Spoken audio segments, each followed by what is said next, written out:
All right, hello. It's been a while. Haven't been streaming in a quite long while, but yeah, I'm back and I want to do some Nintendo 64 stuff. So, what you see in front of you now is a basic, basically a cart for the Nintendo 64 using the ECP5 FPGA. And well, this is where I left it off. It's not really done. But the biggest problem is that this chip is like really hard to get, so it's a bit annoying. Even if I finish this, it will be hard to produce, and people will not be able to basically build it and use it. So that kind of demotivated me quite a lot. So I haven't been working on this for a while. So anyway, yesterday I was like going through old stuff and saw this and was thinking, well, I still want to do something for the Nintendo 64. So I came to think about the Raspberry Pi RP2040, which is a, let's see here.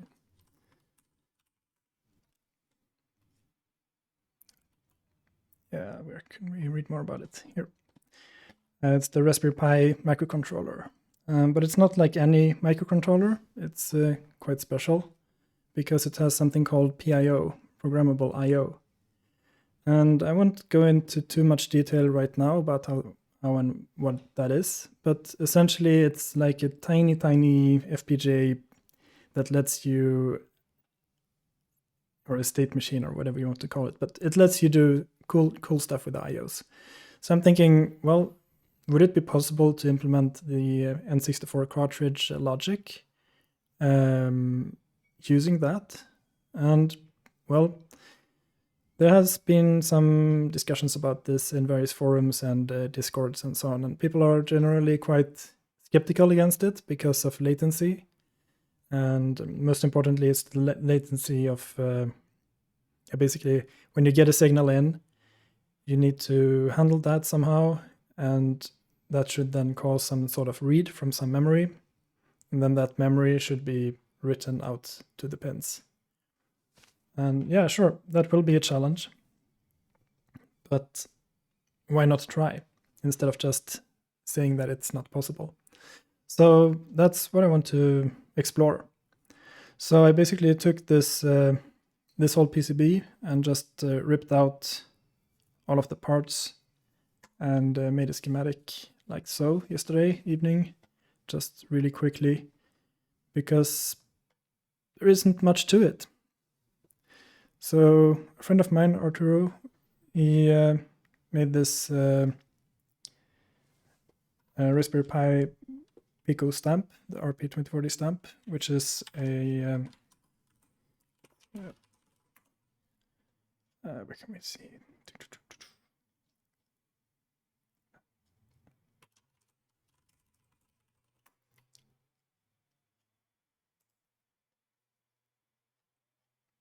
Yeah, it's this one. So it's like a tiny breakout board for the chip, and it has everything you need to get it running.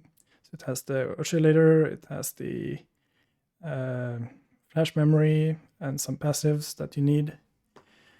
And it's really convenient. So because the footprint is easily hand solderable, in contrast to the QFN.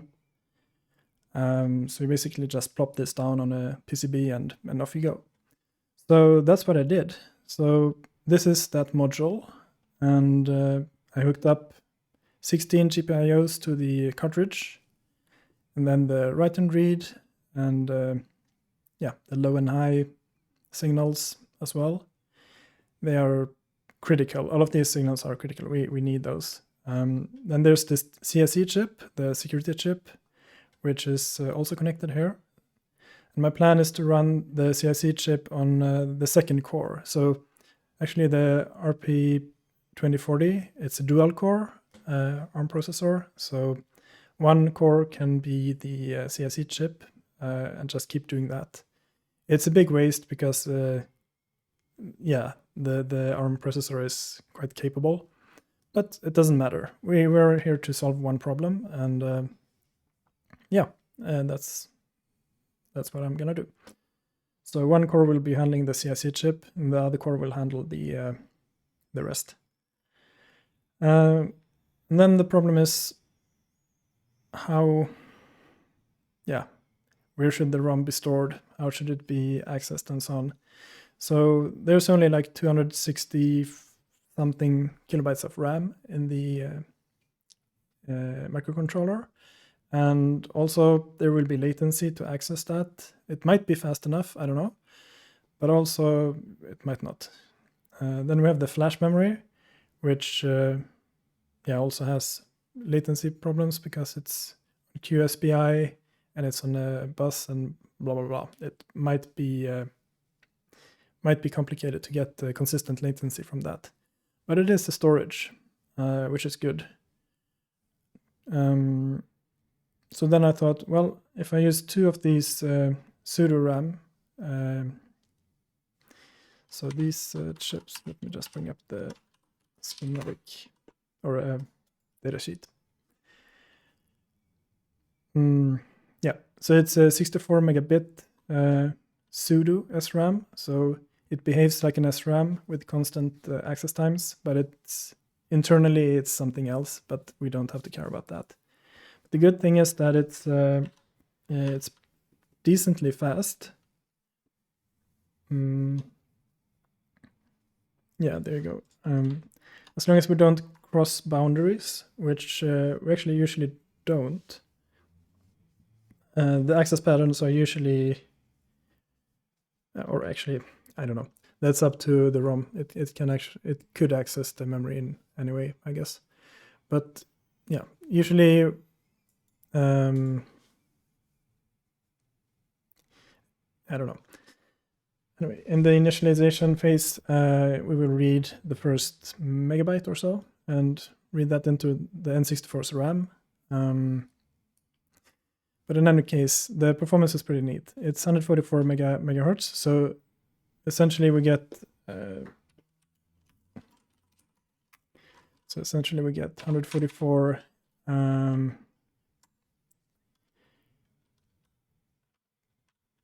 times. Okay, my brain is already starting to melt. So we have 4 I/O pins.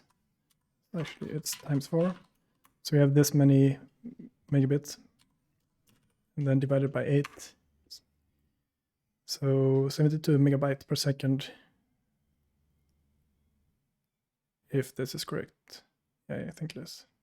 And that is decently fast. But this speed is not really the issue usually with the N64. It's more about the latency. So how do you calculate latency with this chip? Well, we need to feed the address in somehow. So whenever we want to read a word, 16 bits. Yeah, so actually, let me just go here.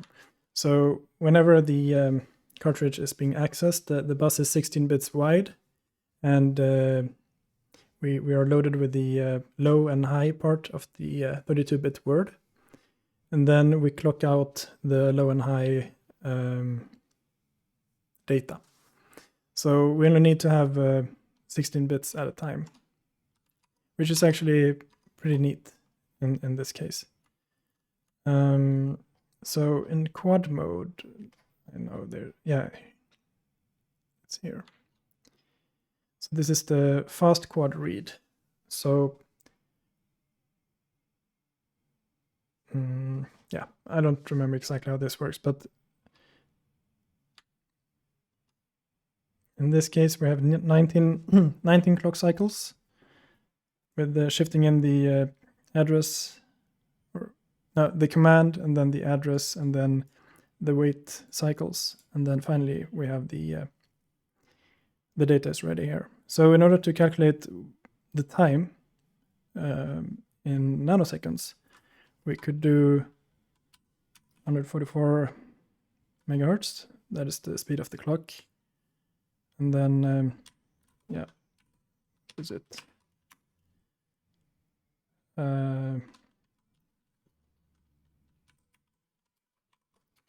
guess like this, or 1 divided by,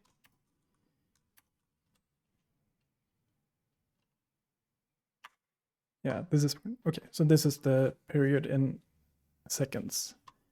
And then we take this times 19. Okay. So it's 131 nanoseconds. Does that make sense? Unless I've done something completely wrong here, yeah. I guess we can do like this. So then the question is, what is our criteria? What do we need? Now it's been a while since I messed around with this, so I don't remember if these times are even remotely accurate. If they are, we have the budget here, 310, because this is the read strobe, I think. Yeah. So when this signal goes low, the cartridge needs to have the data. It will read the data here on the rising edge. So when it goes low, the cartridge has time to process. And then when it's rising, it will consume the data. It will clock in the data. So in this case, we have, so from this point, we have basically this amount of nanoseconds to shift in the data, perform the read request. And then we also need to clock out the actual data. We don't have to forget about that. So instead of 19 cycles, that will be 4. Let's see here, how many bytes is that? That is 2 bytes actually. So 2 clock cycle per byte, and we need 2 bytes is 4. So 27 nanoseconds. So now we have 132 plus 28 nanoseconds, which leaves us with this amount of headroom for the rest of the latency. So we have 150 nanoseconds to consume the address and clock out, or not really clock out, but to change the GPIOs. Yeah. I don't know if that is possible. Maybe not. Maybe it's just a dream. But the funny thing is that for homebrew, it doesn't really matter, because these timings are being set by the very first word. It doesn't really say here, but yeah, the very first word that we are reading from the cartridge tells us about the timings, these timings, like how long we are. Yeah, actually, this 8037, 1240, these are the configuration parameters for these read and write timings. So with homebrew, what you can do is that you can change this and adjust it so that it matches your allowed latency. So yeah, that's totally fine. So with that out of the way, now you know why I am curious about this design. Yeah, we have the pseudo-SRAM. I picked 2 chips so that we can have a little bit more data. So each memory is only 8 megabytes. So with 2 of these, it's 16 megabytes. Just as a reference, the Super Mario 64 or Mario 64 is only 8 megabytes. But I guess many games are larger. Still, the main purpose with this is homebrew, and also just to see if it is possible to do. So this is more of a, I don't know, like a nerd snipe thing. I've read about people saying it's not possible, so I have to do it. Yeah, with that out of the way, I can just explain the schematic. So here we have the Raspberry Pi Pico. It's connected. We have the 16 data bits, input outputs. We have the control signals here. We have the CIC chip. We have the cold reset. This signal tells us that the N64 has reset, and that is good, important information for the CIC chip, so that it can reset its counters and so on, so that when the N64 is asking for these magic security numbers and so on, it will be in sync. And then here are the quite a lot of signals going to the SPI RAM, but yeah, I couldn't really find a better way. We have these IOs, we don't have more. It is what it is. So we just have to do whatever we can with it. Ideally, you want to hook up these signals too. I believe it's for RTC. I'm not entirely sure, because I haven't been working with these signals myself. The NMI would be interesting to mess around with. It's a non-maskable interrupt. It tells the N64 to cause an interrupt. So with Homebrew, or actually with anything, you could patch the interrupt handler and put some of your own code there and trigger that. And I think, and by doing that, you could do some interesting stuff, like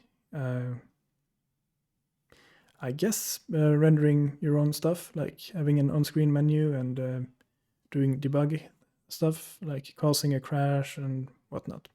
But yeah, we don't have that many signals, and I thought that having an extra chip select pin and 8 extra megabytes is worth not having these signals. But I was also thinking that maybe I should put some solder bridges here, so that if I want to experiment with it, I could desolder the RAM and solder the solder bridges, and it will be connected. And here we have the cartridge. It's exactly the same as before. So yeah, so this is the breakout board that I made a couple of actually a year ago, more or less.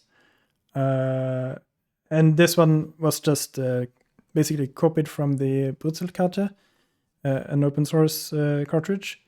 And I just ripped out all of the components and made a breakout board with it. So I've used this one. Let's see here. Here we go. Well, thanks for the follow. So I've used this breakout board for developing the FPGA, and it's been working really well, to be honest. Much better than I expected. So this new design, I just copied that, and so this is the new card, the new board. So it's the same PCB, but just different components. And then the rest of the stuff, this is just a footprint for a debug header for the SPDIO.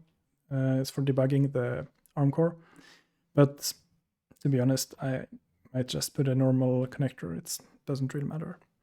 Here is a MOSFET to be able to be connected to USB and N64 VCC at the same time. The reason I have this is so that you can connect USB to the board without it being connected to an N64, and to connect the board to the N64 without it being connected with the USB. But then you have the third case, which is you have the board connected to the N64 and you have the cable connected. What happens then? Well, in that case, we are powered through USB. And the N64 VCC is just essentially disconnected. So it's just a safety thing, more or less. Because when you're powered over USB, you get 5 volts into the module, and then the module gives you 3 volt out. But if you only feed it with 3 volt here, or actually, yeah, that will always happen. So no, actually, in the self-powered, when you're connected to the N64 without the cable, we will feed 3.3 volt in here to this port. And yeah, I checked the schematic and it should be safe. Yeah, so it's a pretty simple schematic. It doesn't, there's no magic here. And then, yeah, so we should do the routing and PCB layout now. So question is if I should do some more stuff before doing that. So I was thinking about adding some series resistors, inline resistors for the IO signals. But I'm also thinking about skipping that because this is, yeah, I don't know. I don't feel like it. This will be like a super simple board. So yeah, I'm just gonna skip that. But I think I will take these signals and connect them here, I think, with solder bridges. So solder jumper open. It's kind of big.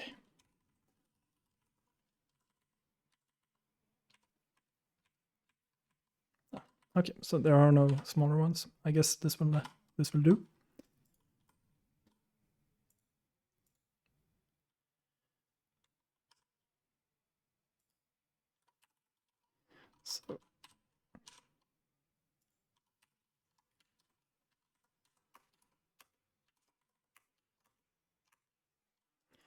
So the new KiCad is a little bit different from what I'm used to.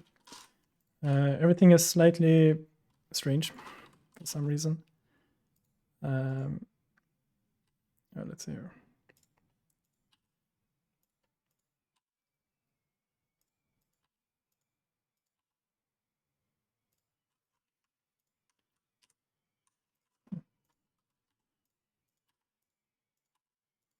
Okay. Yeah, previous KiCad versions, they used the mouse position way more. And now I feel that it's a little bit different. Oops. Okay, this works. Nice. Okay, so now we have that.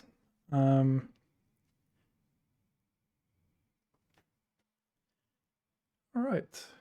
So we need to assign footprints to everything as well.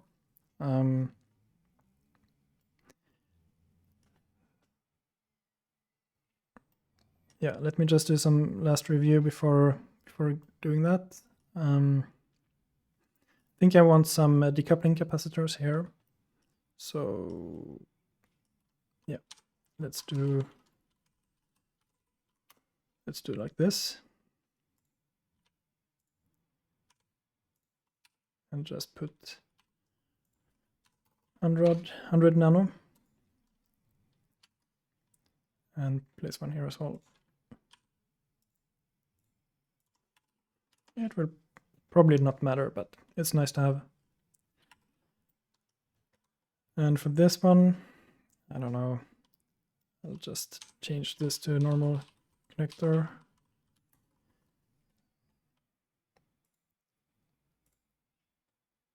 One of these.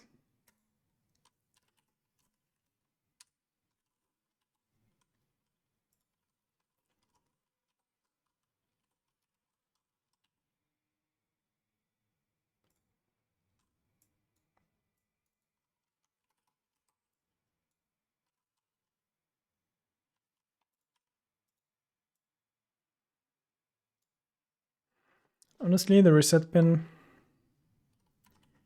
I could pull it out, it's fine. But I almost never use that.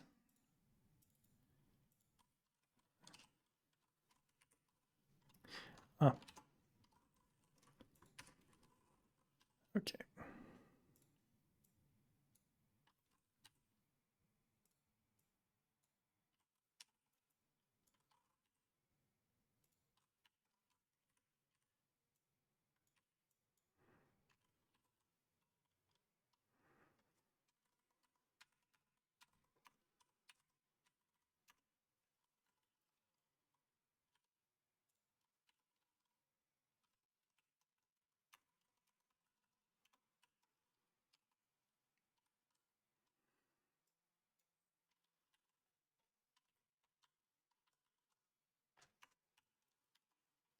Okay.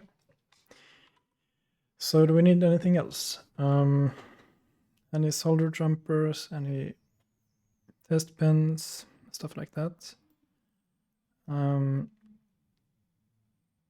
Yeah, I don't know. I was thinking about test pins for no, I think it will be fine. This will be fine. Yep. All right. So let's assign footprints. They changed all the icons. I don't recognize anything. First we do this. All right. I will do this 0603 because 0603 is pretty convenient to solder by hand. So let's find capacitor, SMD 0603, and not 0603 metric because those are really small. It should be the imperial inches. Boot button, yeah, I don't know. Doesn't really matter. I'm probably never gonna use it, but let's see if I use some button on this one. I used that one, yeah. So let me see.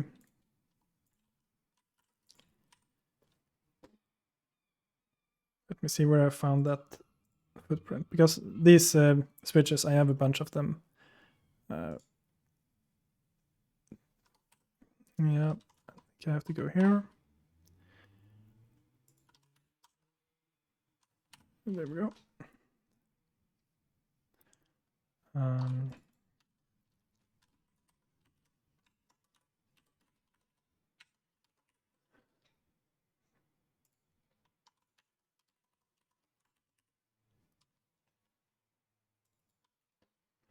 Okay, and then we have the generic connector.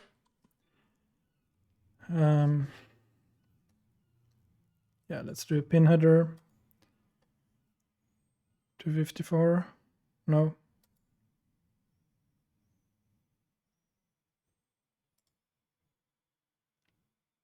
It should be 0.1 inch. So yeah, it's this one. And then go for this one.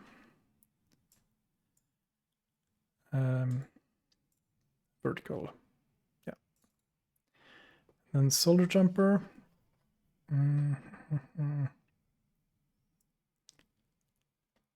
Sit here.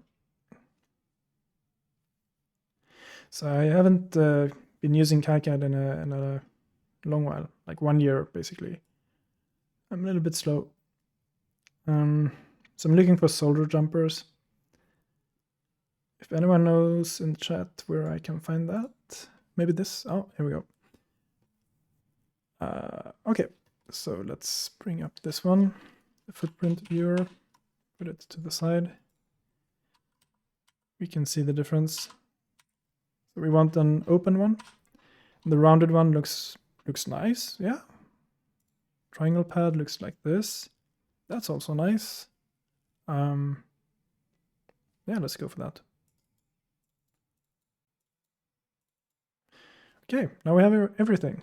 It's a really small bomb, almost nothing. Save it. We go here, we press F8. And no errors, what I can see. Perfect. So that's it. Cool. So now we can actually lay out the PCB. So I'm just gonna fix the 3D model for this one because it got screwed up a little bit. So just 1 second.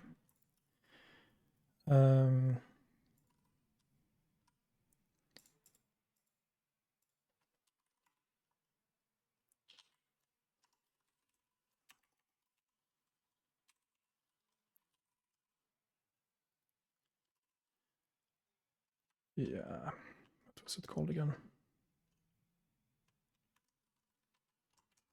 Just 1 second.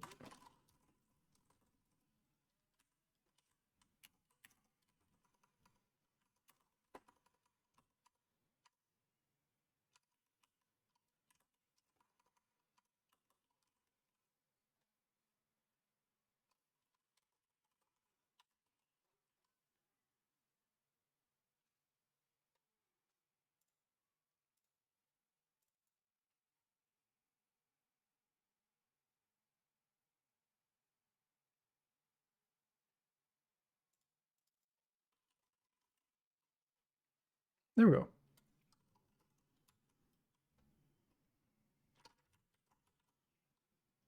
Okay, now it works. Cool. So yeah, let's start with this one. So something that's a little bit annoying is that you see this line, this little thing here. In a lot of cartridges, there is this metal shield which goes on this lower part. It's for the smaller sized cartridges. So the thing is, if we, it doesn't really matter, to be honest, because I'm not gonna assemble this board in such a case with a metal shield. So yeah, it doesn't really matter. But yeah, some cases come with a metal shield that has a strong, like it folds over this part here. But this is like a full size cartridge, so we can use all the space we want. On the other side, so it says back here, it's because this is the back facing side. The cartridge comes with the front and back, and on the front side actually there is sometimes like a plastic bolt that pushes onto the PCB in this area. But since we're placing components on this side, we don't really have to care. So we can put components here without caring, to be honest. So yeah, I think actually I'm gonna rotate this a little bit.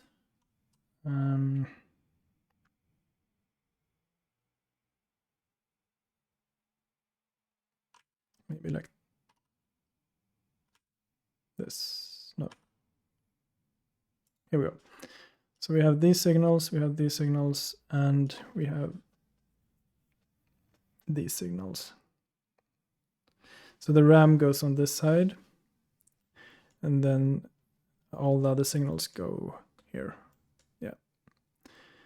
Cool. And I'm not too concerned about signal integrity, to be honest, because on the N64 that I've been working on, I have flying wires that are multiple centimeters long in the air without a ground reference, so it doesn't really matter. It's not that, like, sure, everything matters, but the question is just how much. TD Linux, oh interesting, some other RP2040 carrier.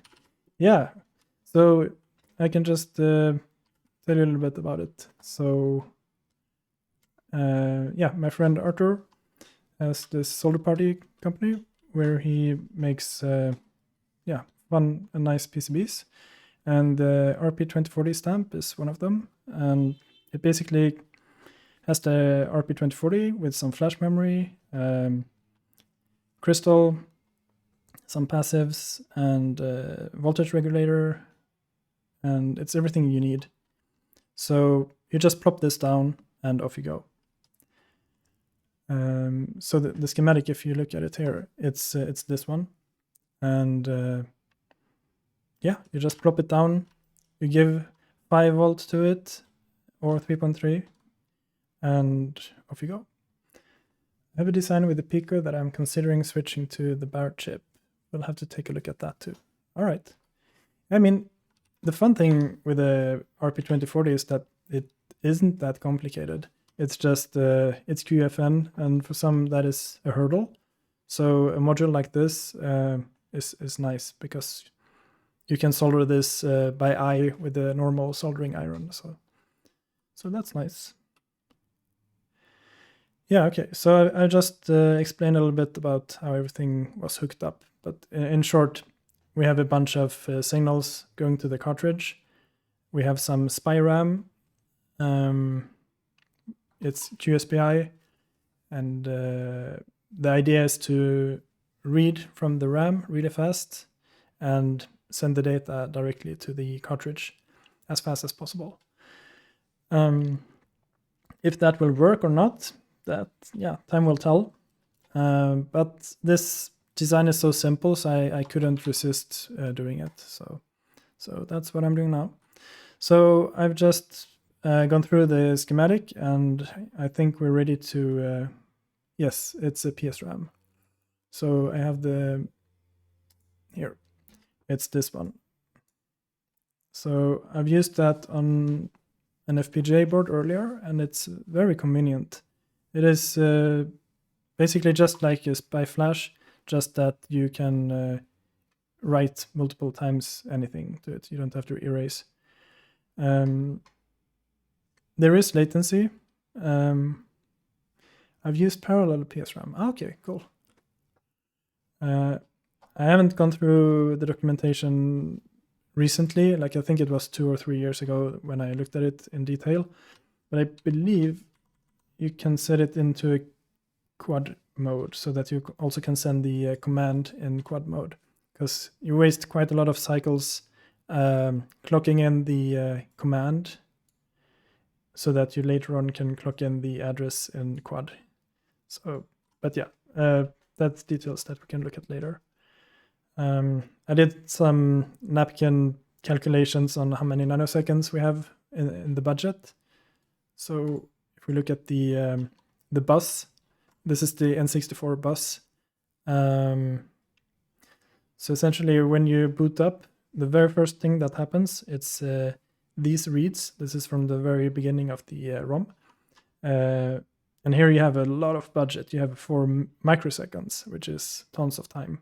So when this signal goes down, the cartridge clocks in the, rather you clock in the address in this phase and in this phase.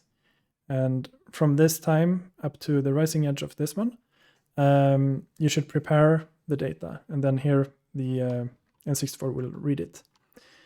And then, yeah, it's 16 bits per access. So it happens twice per word. And these parameters configure how fast the bus will run later on. So these are like the SDK parameters that almost all of the commercial games are using. And it's a little bit challenging, but it's doable with an FPGA. Like I did a quite naive implementation, and it works surprisingly well. But yeah, the budget is basically 310 nanoseconds from the read signal goes low until it goes high again. And just to clock out the command and address, so command, address, and then reading 2 bytes, 16 bits is 2 bytes, so we get basically this time, 160 nanoseconds. But that means that we have 150 nanoseconds of budget for latency. So for our system to sort of clock in the address and then perform the request and then get the data and put it out on the GPIOs, we have that amount of time. But who knows? Maybe it's not possible. We'll see. In any case, homebrew will be possible, because with the homebrew you can control these parameters. Or actually, the flash card can change these parameters as well. But some games will be really weird if you change these parameters, because they expect stuff to be loaded quickly and so on. But in any case, I think it's worth trying. So let's do some PCB layout. So big question is, which rotation should we have? So I think this makes most sense because all of these signals are not GPIOs. These are the GPIOs that go to the bus or cartridge and up to this. So from 1 to 23 goes down.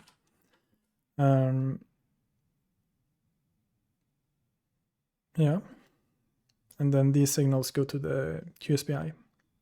So I think this makes sense. And since it's a relatively slow bus, we don't have to make the traces super short. So we can put it here, I guess. So let me just double check the width of this one. 0.25. I'm so rusty. I forgot all the keys. Okay, that's quite a wide trace. So I think I want to use 8 mil. So let's just double check the design rules. Yeah, let's put it as 8.8.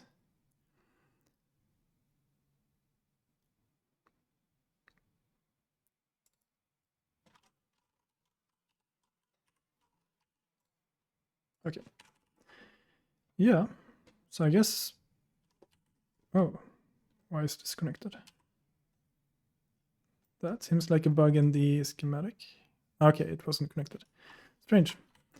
I'm not used to unconnected nets being called X.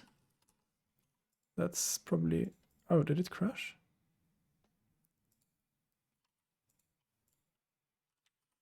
Okay, just a rendering bug. Yeah. Okay.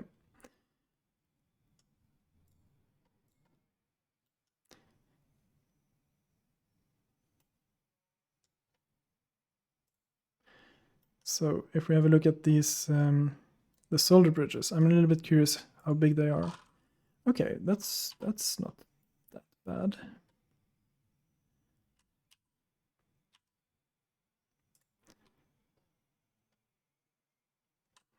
So let me just put this on a decent grid.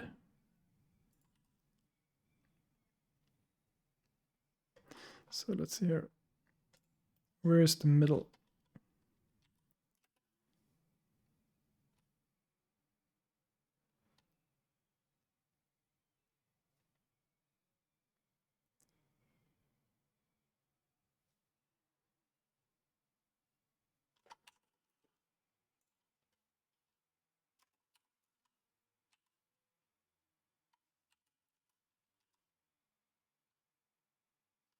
Yeah.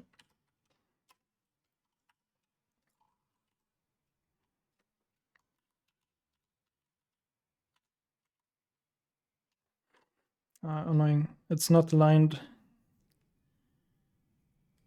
But I guess I live.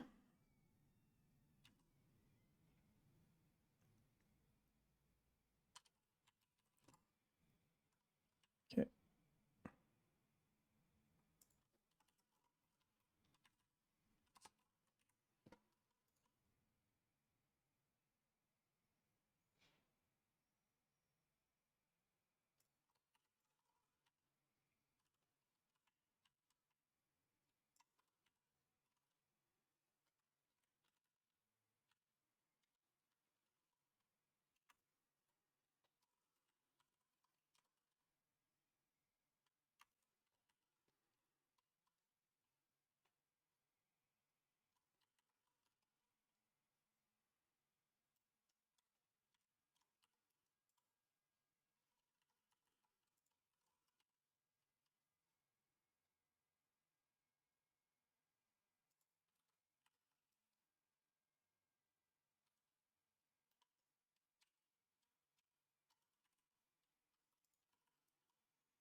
This was a little bit weird. This net that didn't seem to be connected anywhere. Strange. Oh yeah, the SPI PSRAM is also a very convenient package. It will be nice if you can get it to work. Parallel is BGA only, though a forgiving pitch. That's nice to know. BGA doesn't really scare me. That's totally fine. Sometimes BGA is even easier than like the FTDI QFNs. They can be really annoying to solder.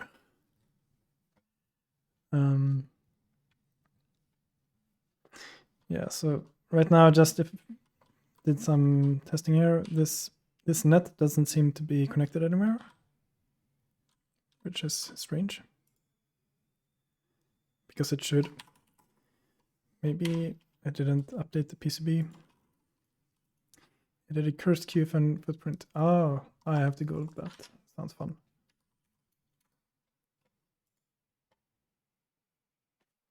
Oh no. I think I've seen that on Twitter from the cursed footprint account. Nice. Oh wow.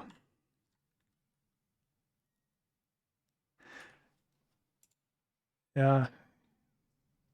But it's still more or less QFN on the edges. It's a good chip. 24 ampere. Wow. That's a lot. Nice. Okay. Good to know.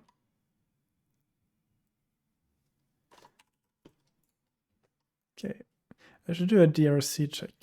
I haven't done that. I don't find anything. They changed the icons. I'm confused. Here we go. Does it need no external components? Looks interesting. You mean this one? Or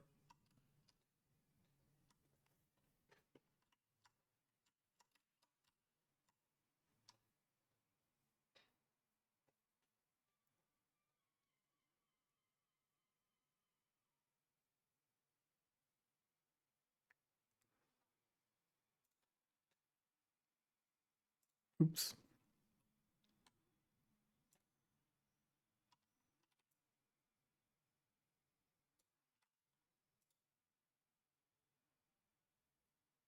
Yeah, that's fine. Yep, doesn't matter.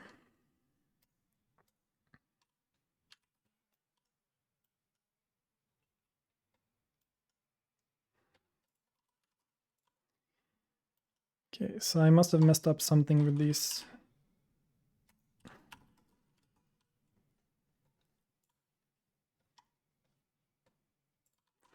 These seem to work though.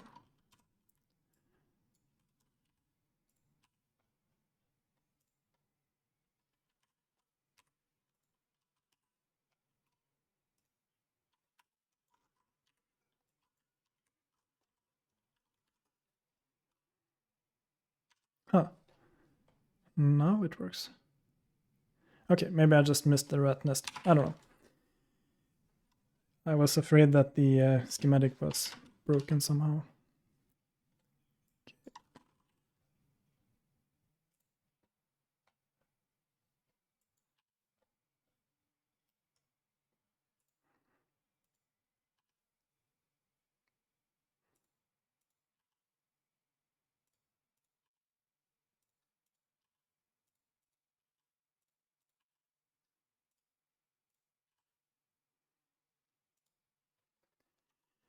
Do you like that USB-C?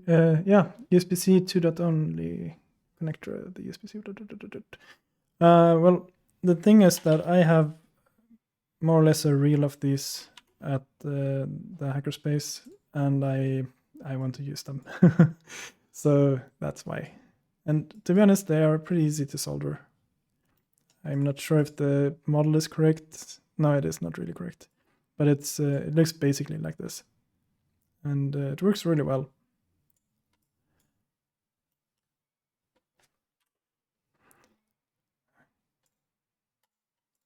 There we go. Yeah. No, I think it works really well, and it's easy to solder, and yeah, I don't have any complaints. Right, those are the CC pins, I guess. Yeah.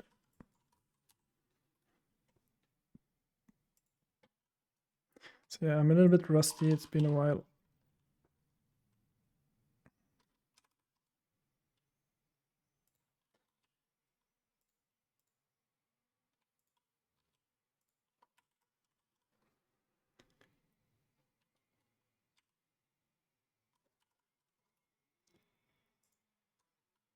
And I updated KiCad to 6.0, and I haven't been using this at all. So it's slightly confusing to me how everything works, but I'm getting there.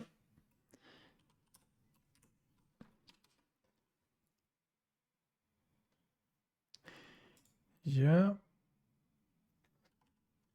So regarding the connector, I'm not really sure. Did I just move it? No. Okay. If the part number is correct here. No, I don't think so. Let me just one second.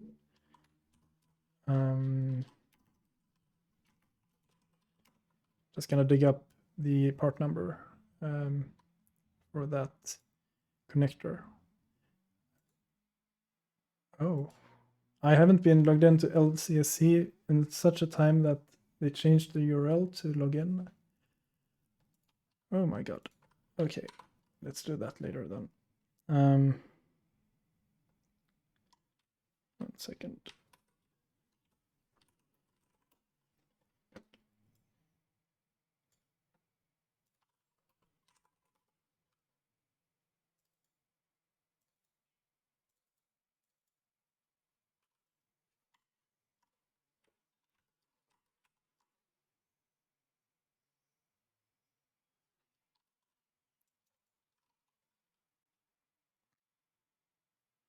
Yeah, it says so in the. Why doesn't it work?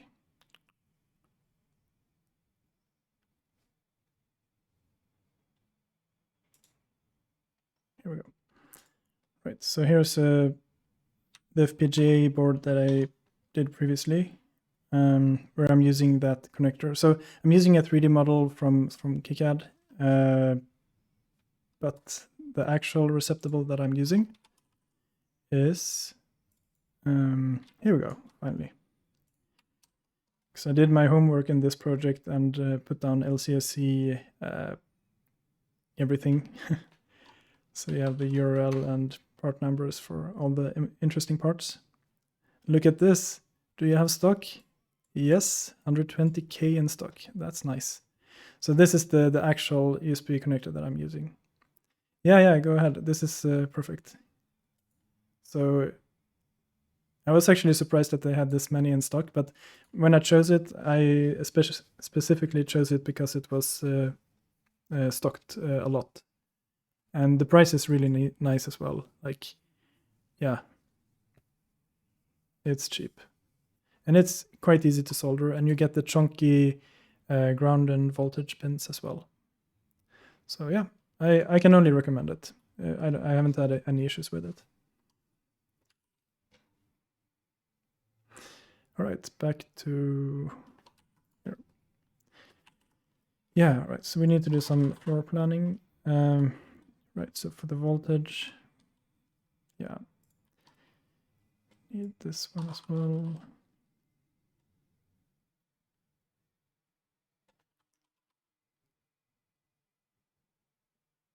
I haven't done PCB layout in so long. I'm so rusty. Let's, guess we can do like this, to be honest.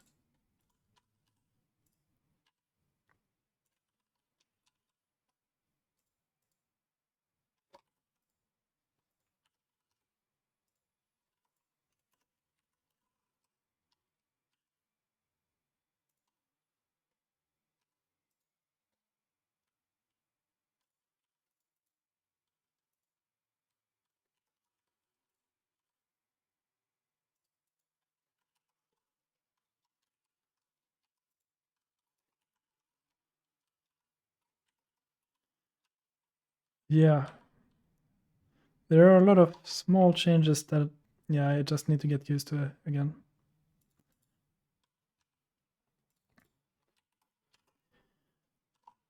Oh.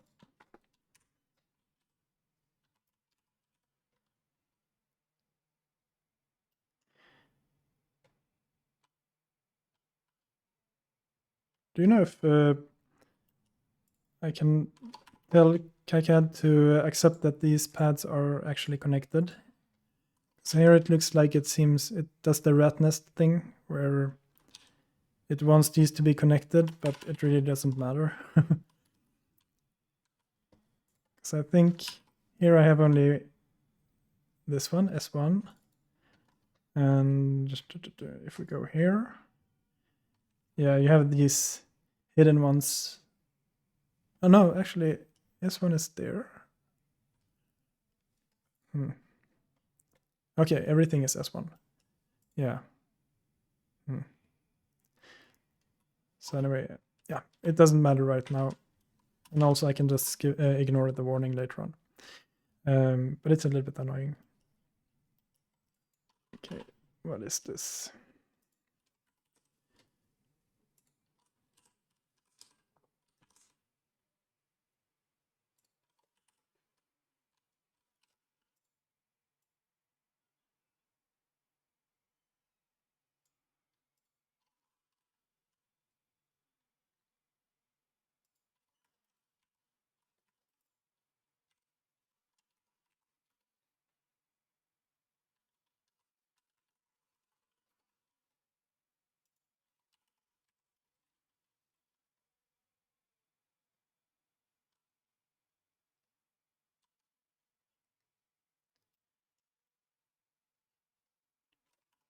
So I guess I want this one close.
Yeah.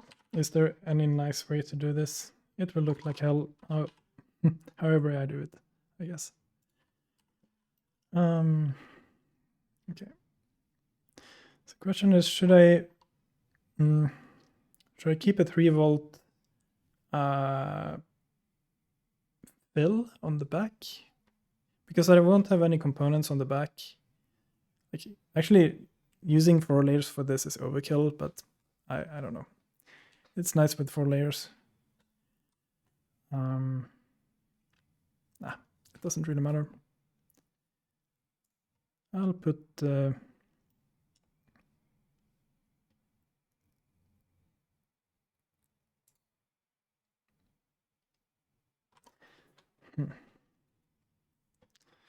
haven't really thought this through, to be honest.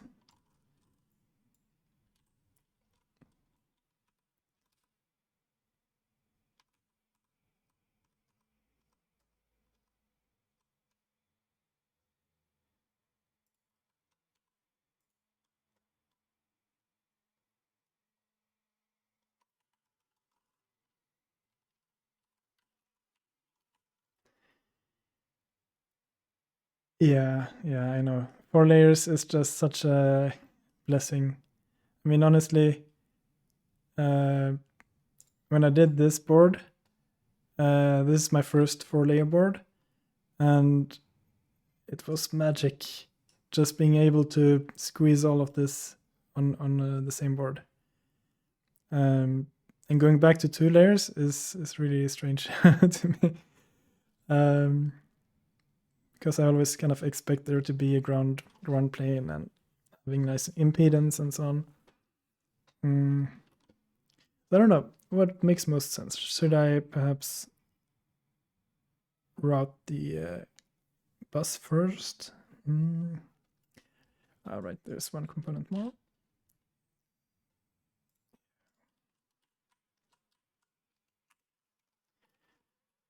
There's so much space on this board, so I don't know. It's almost too much space. Do it like this.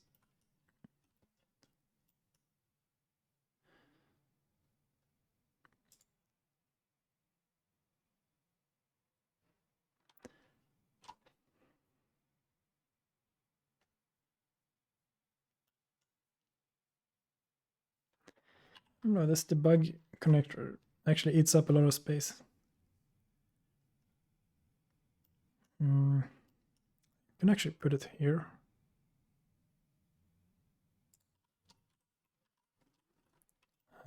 Because, yeah, why not? Right, that was the reset switch. I can have that here as well.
I'm not entirely friends with the new KCAD.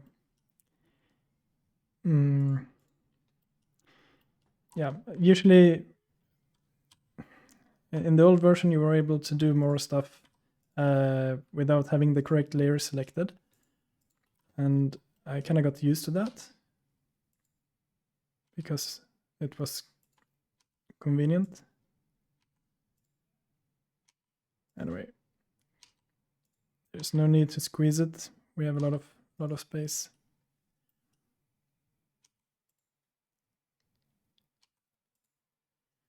There we go. Perfect.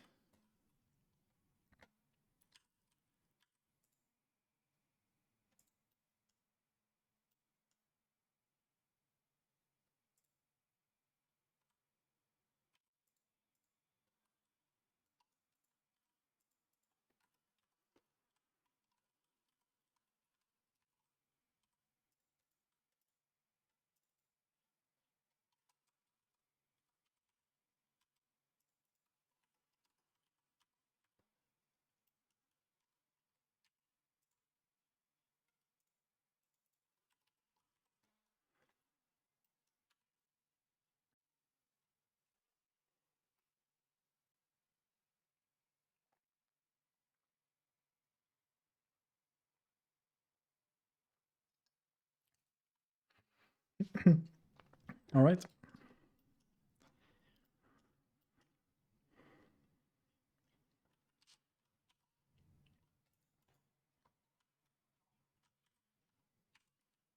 If you have any questions about anything regarding PCB layout or Nintendo 64 or whatever, just feel free to write in the chat and I'll do my best to explain.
Why do you use two VS on random VS? Yeah, well, more VS is it provides a better connection.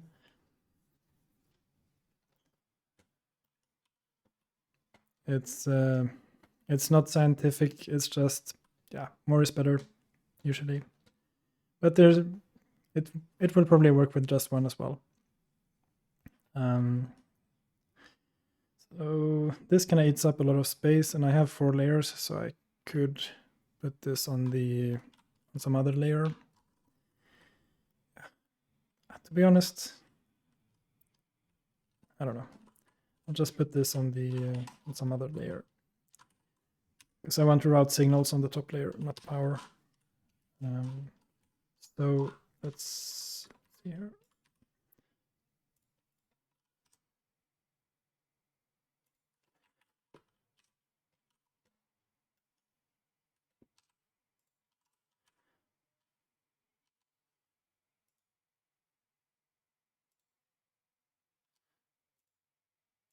So here I'm just pulling out the VCC from the cartridge. Lucky you, yeah. Actually 4. It's on both sides. Yes, I think I'll just put it on the yellow layer. So here I can just make a fat trace like this and go all the way up here and do something like this and connect it. So now we have a VCC from the N64 to this MOSFET. and we use the yellow layer. Convenient. I forgot the hotkeys how to switch to these layers in KiCad. It used to be F6 or sorry, F6 and F7. Swedish leaking through.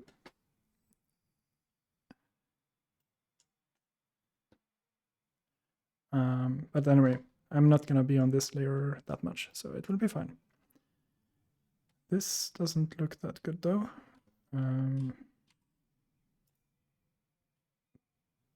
There we go.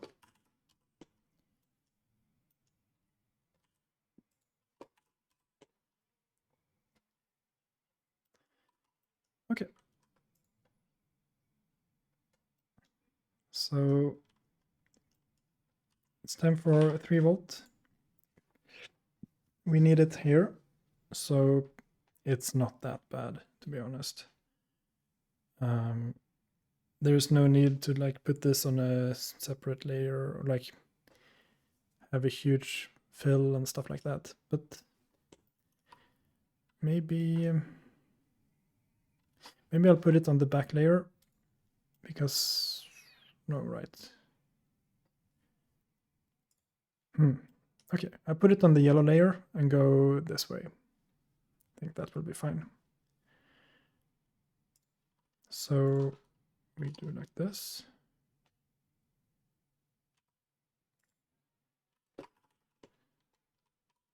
And we go here. And then we can go there. It's a good junction point. I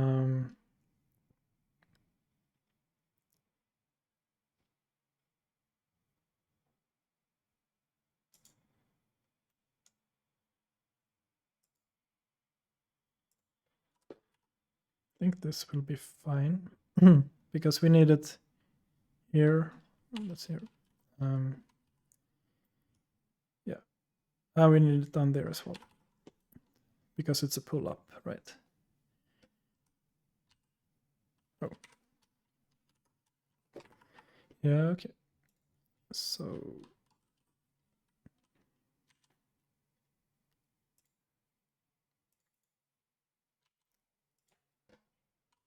I think this will be fine.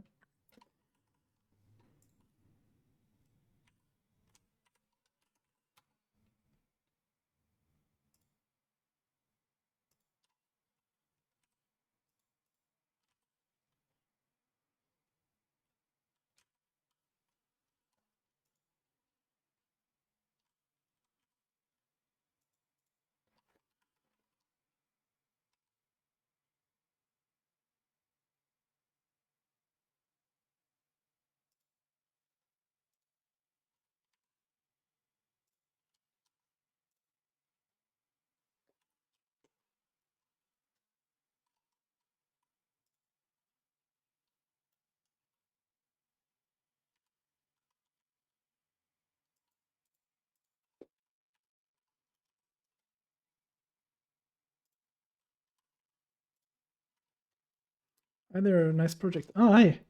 Yeah, nice to see you here. Yeah, so I can just make a quick overview in case you joined just now. So here's the schematic.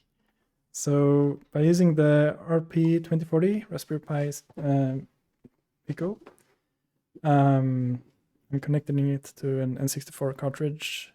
I'm gonna use QSPI PS RAM, and the idea is to try. The emphasis is on experimenting and trying, but trying to request the data of the RAM and feed it to the N64 in as fast as possible using the Raspberry Pi PIO, programmable I/O.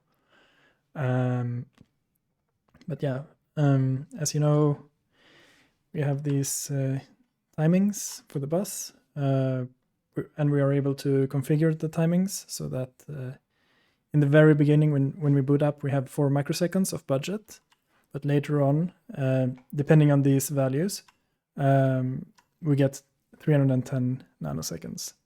And I did some quick calculation here that if I'm doing this correctly, it gives us 150 nanoseconds of latency headroom, so to say. So the transaction itself from the SPI RAM takes 160 nano, and almost the same time, we have for the latency. I have no idea if this is possible. I want to believe, so to say. We'll see. It's a fun project. The really interesting thing, or for me, the deal breaker with the let's see here, with this one, is that the FPGAs these days, they're just impossible to buy. They're like zero in stock everywhere, and even Xilinx parts, everything is just out of stock, and thousands on order, delivery 2090.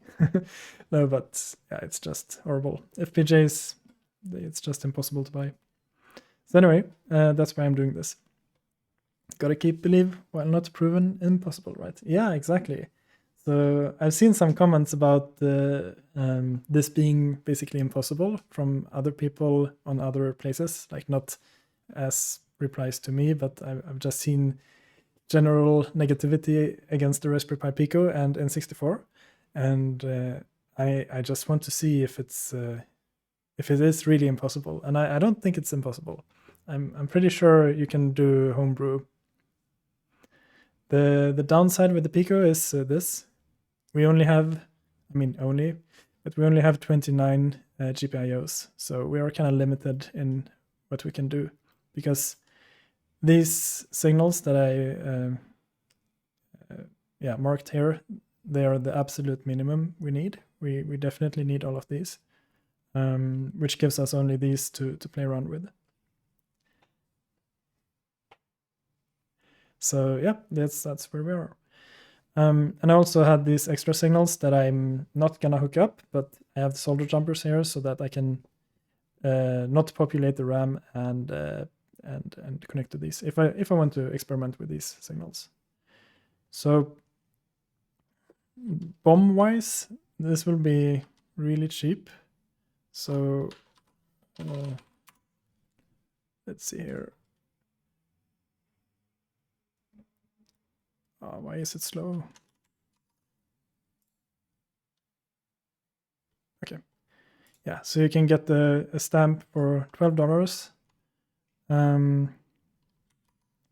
And technically, you could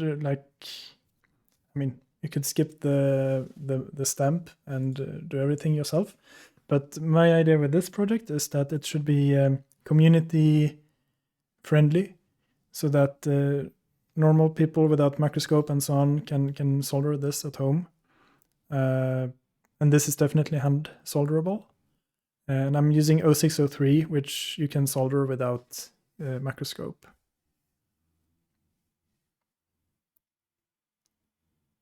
Yeah, exactly. You can actually buy RP2040s. That is definitely true.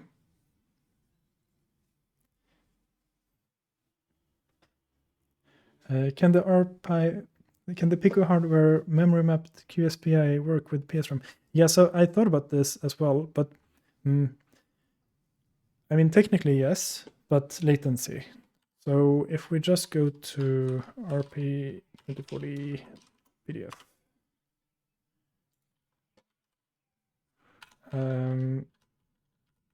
there is a good overview here. So yeah, it is connected, and you can do a lot of cool stuff, but everything goes through the bus fabric, and there's latency, and who knows?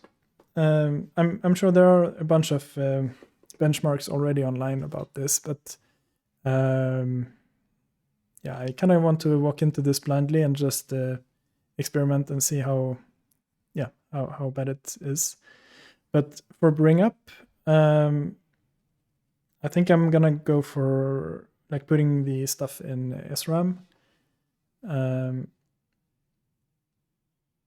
then just write the PIO state machine so that I can communicate with the N64 and so on, and get that working. And once that is up and running, I can experiment more with the QSPI and PSRAM. But yeah, the PSRAM will not be using the SPI peripheral, but it's going to use the PIO. So I'm going to write my own PIO for a QSPI memory controller, basically. And I have no idea if that is even possible. So the PIOs are really cool. And if you haven't, you should watch Stack Smashing's video about this, because it explains everything in detail. It's really, really good. But yeah, one big limitation is that you only have 32 instructions, if I remember correctly. But maybe it's enough. We'll see. So I'm really curious about all of that stuff. But yeah, yesterday evening, I got sort of, I just got this sudden realization that, oh, damn it, I have to do this. So I just made it. The missing pins are for the serial interface. Yes, that's correct. It's for RTC, I think. The EEPROM is actually memory mapped onto the bus itself, as far as I know. If you go to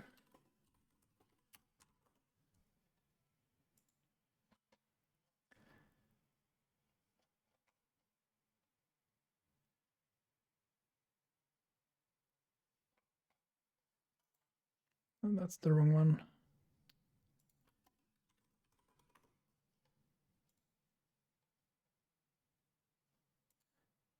Is half of the internet down today? No, here we go. Okay.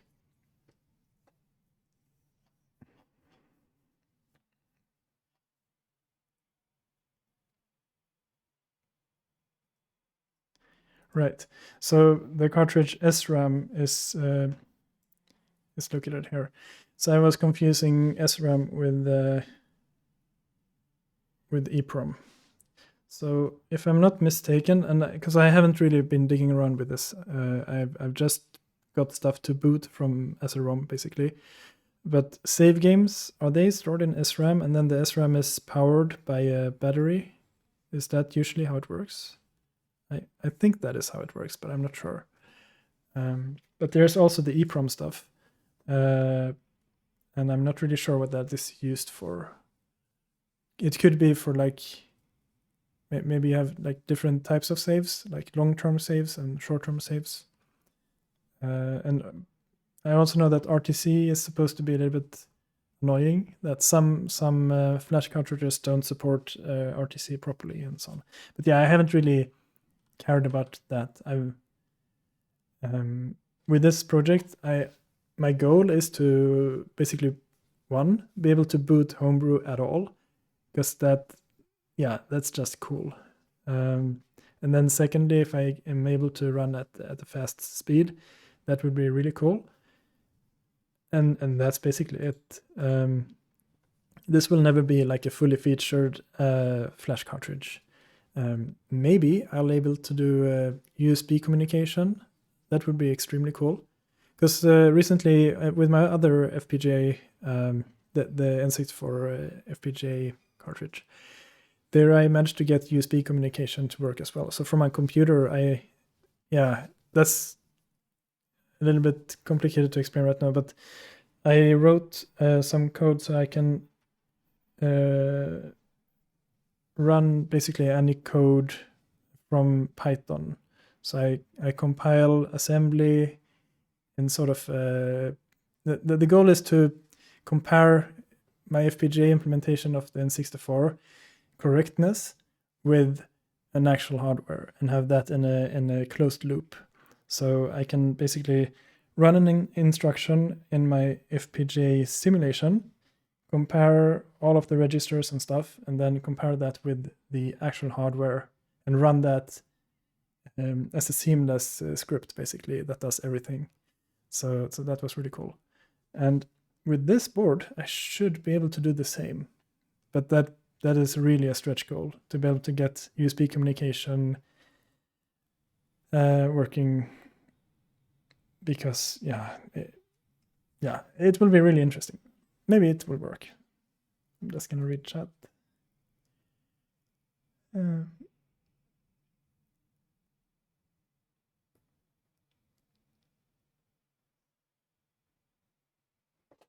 Yeah, a lot of retro hardware stuff that is traditionally in the domain of FPGAs could be redone nowadays with bit banging.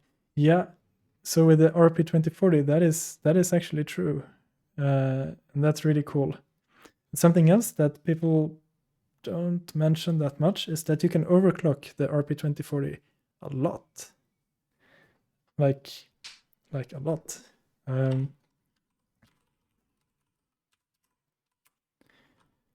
So I think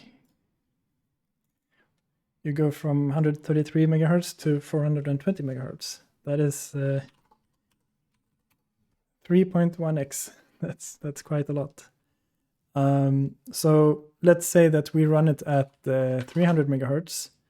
Then suddenly all of our timings are cut in half, except for the PSRAM. That is still limited by the PSRAM, of course. But the latency inside of the Pico should scale with the overclocking, I think.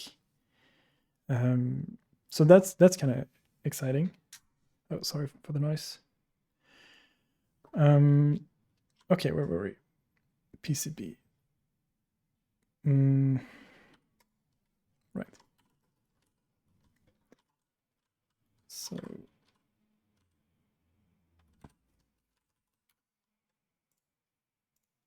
there we go.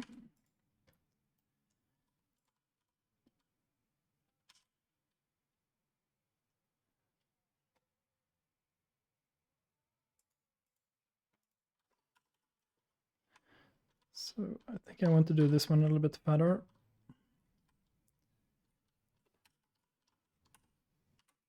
Oh shit.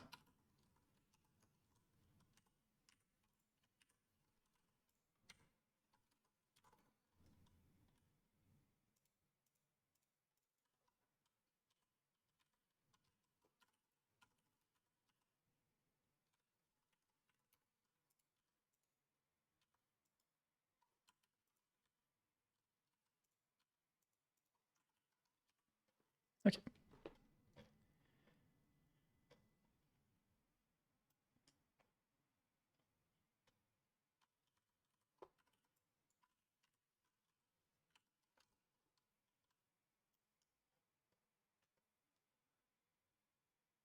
Okay, I guess it's actually taking shape. So yeah, this will be ugly.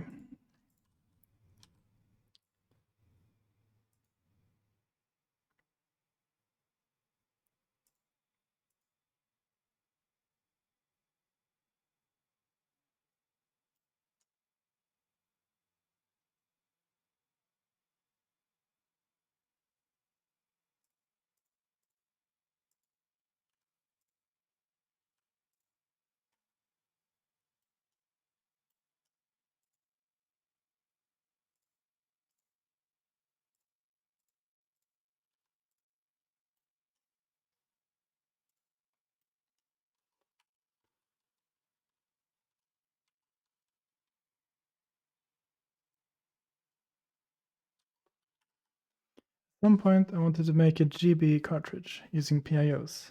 Turns out someone had already done it with a simple loop running on the overclocked CPU. That's cool. I mean, sometimes the simple solution wins, or I mean, if there is a simple solution, go for it.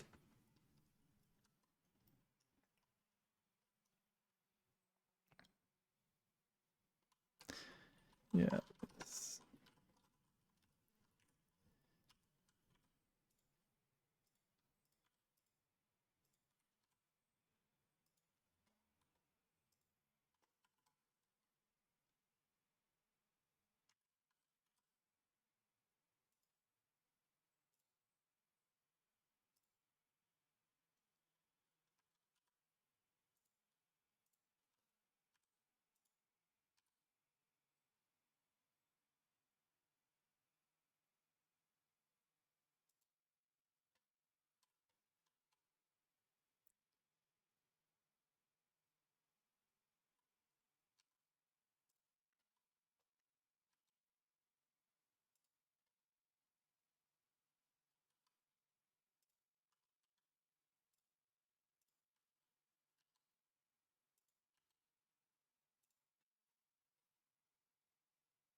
Yeah, this is not my best work, but I guess it will work.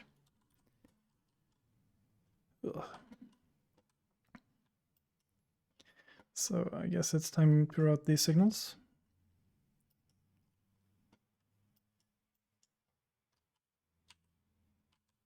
These are all gonna go all over the place. So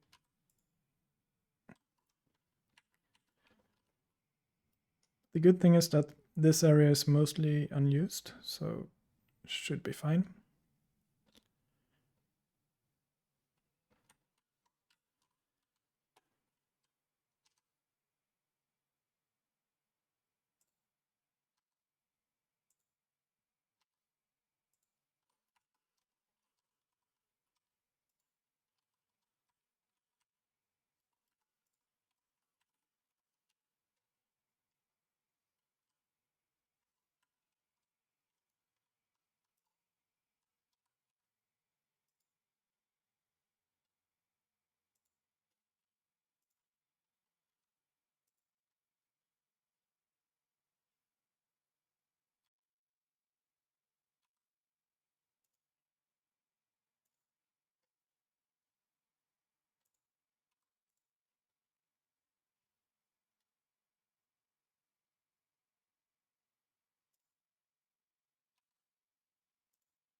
The push and shove mechanism seems slightly different from how it used to be. I'm not used to this.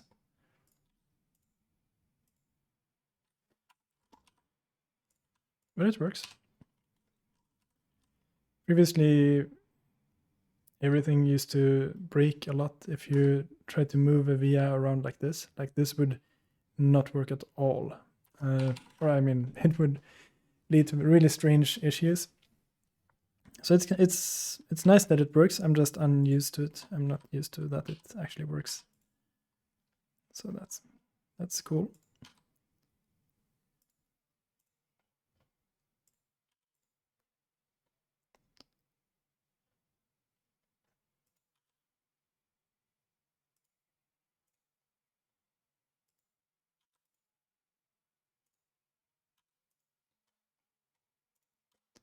And of course, we're gonna clean this up later on. Just need to do the initial routing.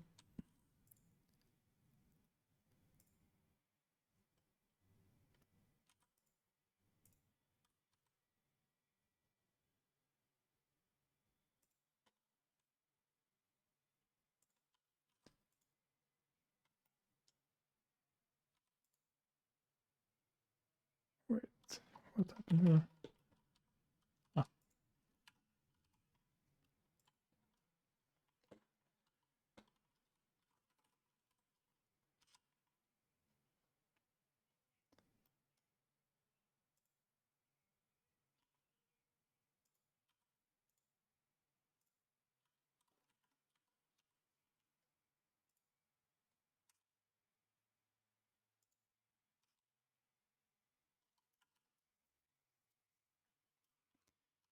Yeah, sorry for not talking a lot. I usually need to focus a bit when doing the routing.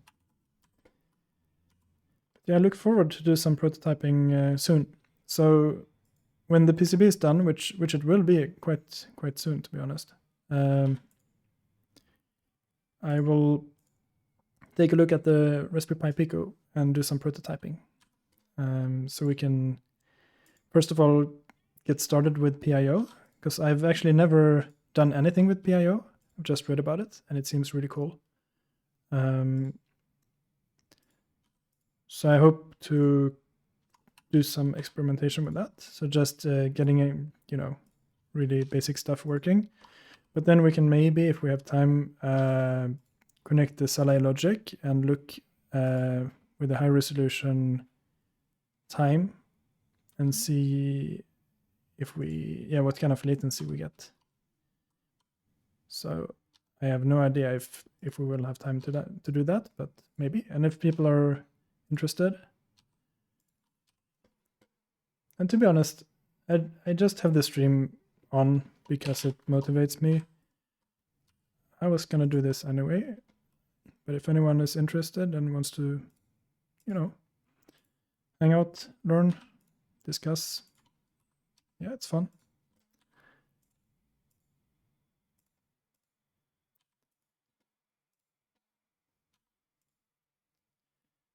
Oh, now we have a problem.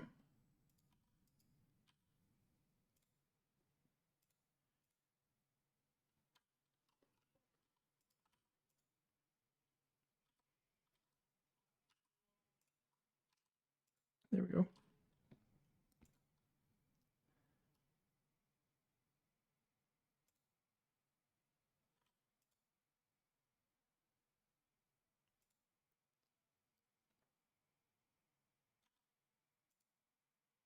There we go.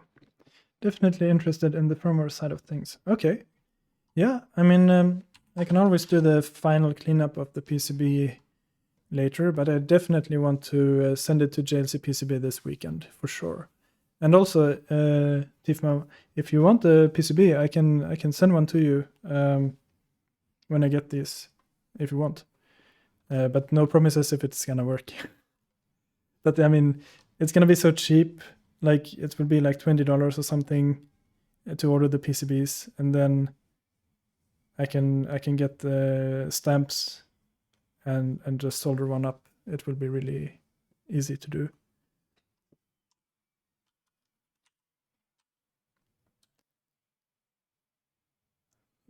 Okay, now we definitely have a problem.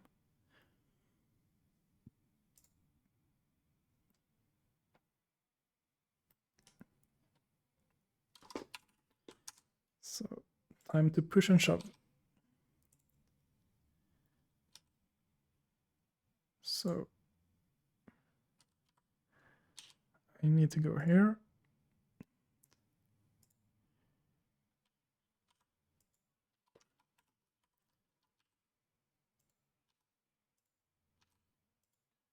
This PIO stuff is basically hardware accelerated bit banging.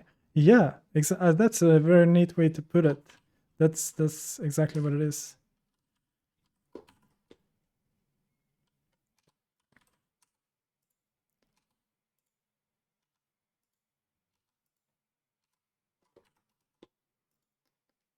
And don't have any expectations on my skill using it because I've never used it before, but I intend to learn.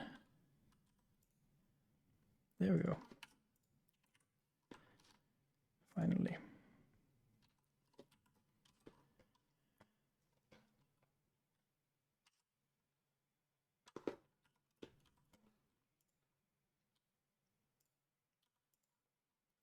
Oh, yikes. Fuck.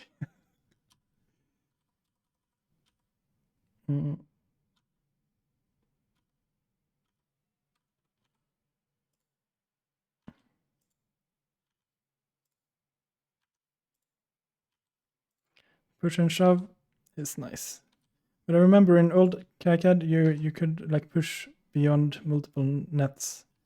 I'm not sure why you can't do that anymore.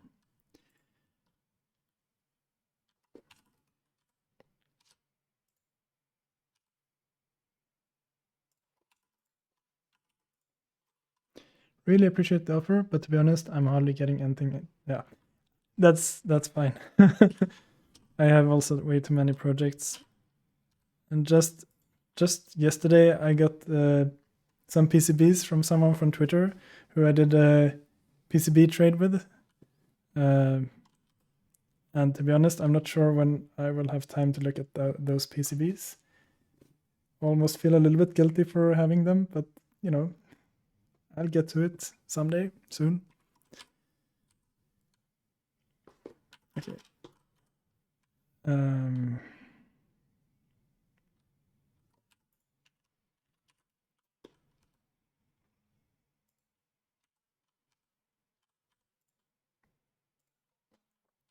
Okay.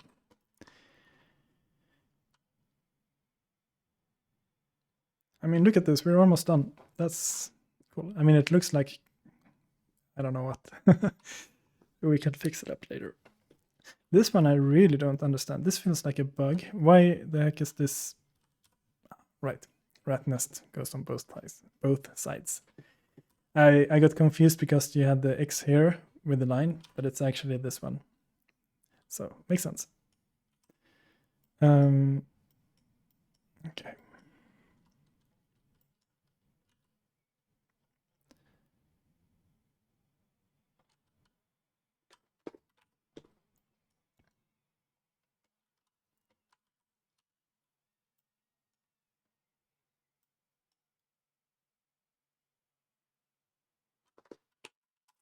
I guess we can pack these together a bit. Strange. There's like no. Usually, when you press D and do the push and shove, you can squeeze beyond some other net, but I don't know.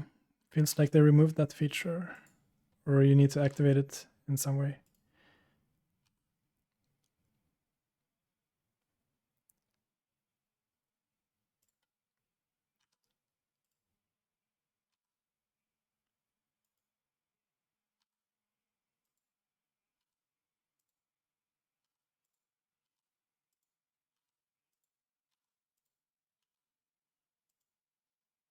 Okay.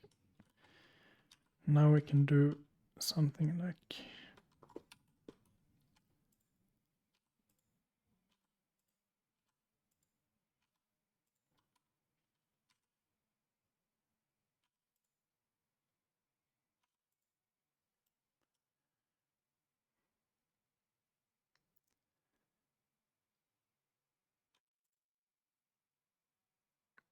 And this is horrible, but whatever.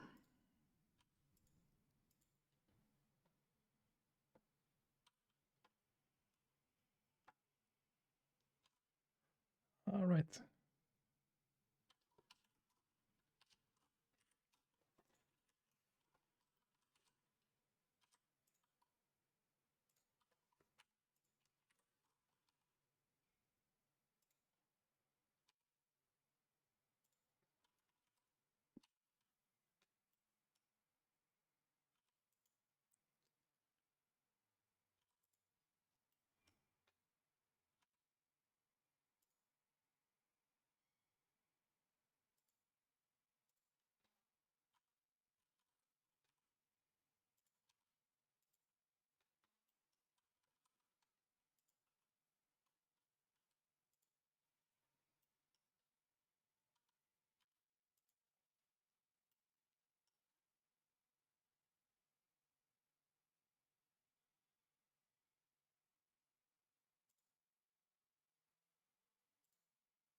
This feels so stupid.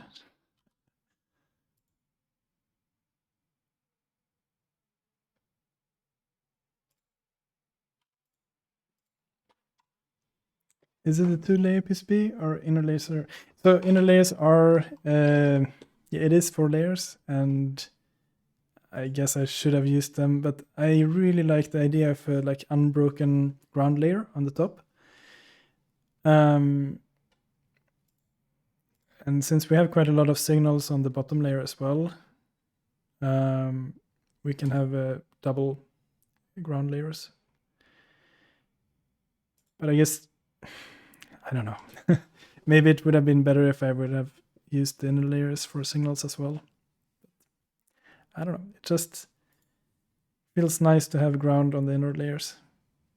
And power is so few pads that use power, so I ended up, yeah, like you saw here on this one.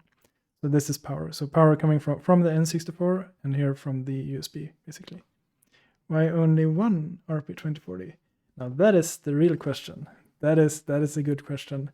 And I was thinking about having dual, but I wasn't really sure how to hook it up. Do you have any? Yeah, welcome here, JTH. Nice to see you. Do you have any ideas on how to hook it up?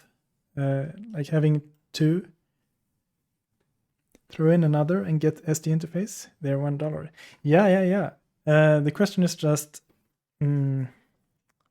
how should I hook it up? So I was thinking a lot about SD before and how to hook it up, but the main issue, like I explained a while ago, is that these pins are an absolute minimum on the chip that is communicating with the N64. And maybe we could implement our own high-speed PIO-based interface that talks to the other Raspberry Pi, and which, I don't know. You are too short on iOS with only one. Need expander or something. The problem with an expander is that it will probably eat latency and performance in some way, either through deserialization or something. Yeah, exactly. Serial and parallel. So that is cool for slow signals. Like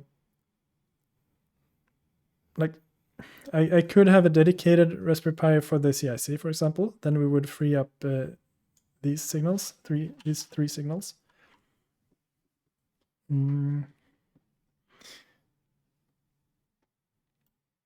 But like the main issue with the whole design is latency, and if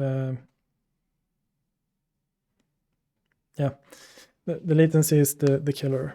So anything I hook up needs to be fast and have low latency. So any expander or serial protocol and stuff like that, yeah, it could work. I just haven't thought it through. But in this case, I'm using a PSRAM. By the way, do you have any actual bus reading diagram? Yeah. Here we go.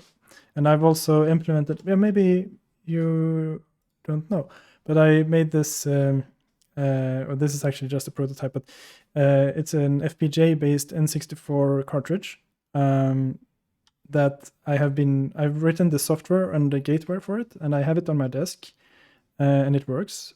And I'm able to get out, precise timings and so on. But this is from the internet, and it's pretty readable and accurate.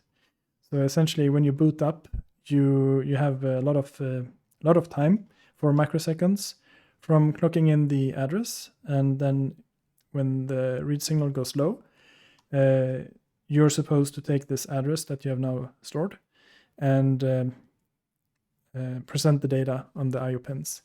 And when the read signal goes high, that is when the N64 is clocking in the data. So in the beginning, you have 4 microseconds, but then these parameters configure the bus. So later on, it's way faster. It's you have 310 nanoseconds I've never had N64, so didn't actually. Okay, yeah. Actually, me neither. My friends had N64s, and I was always jealous. But then last year I bought one, and it's been a lot of fun to work with it. The controller is hard to use. I still am really, really, really bad at gaming on it, but it's still a fun console. I like it. Yeah, so these timings are really short. Like you have not a lot of time from like you have a lot of time to get the base address, and then the N64 will like toggle this many times. So you're incrementing the data pointer basically. GoldenEye is a blast. Yeah, it is cool, and I played it when I was small. But now I tried it. I played it against a friend, and I was so bad. It was so hard. Like the controller is it's funky. But I mean, you could play 4-player multiplayer in 3D in what was it, 96? It's pretty cool at the time. So anyway,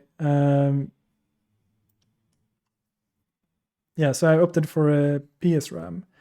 So the good thing with this is that it has quite few pins, but enough pins to have throughput. So it's QSPI running at 133 megahertz. And having 2 gives me 8 plus 8 megabytes. So I can switch between them. And the timing for that one was this one. So yeah, I haven't gone through the whole datasheet. It's probably possible to go into quad mode so that the command is also being sent in quad mode. But in this standard mode where you clock in the command as a normal single IO, yeah, then you have 19 clock cycles from start to first byte. And then you have 2 clock cycles per byte, and we need 16 bits, so two reads, so that's 4 clock cycles. So we end up with 160 nanoseconds to perform a request and get the data.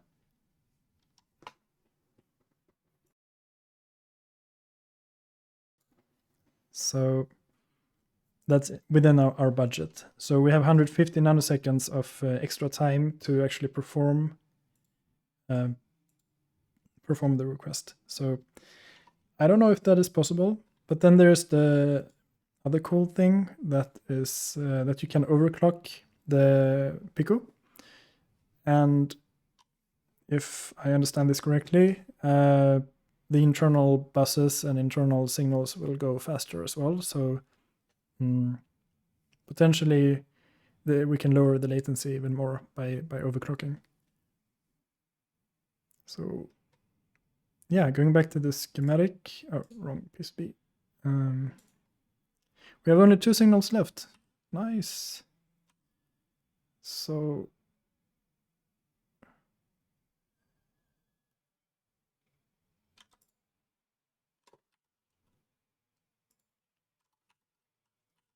right. Almost done, but not done, but still it's a mess. But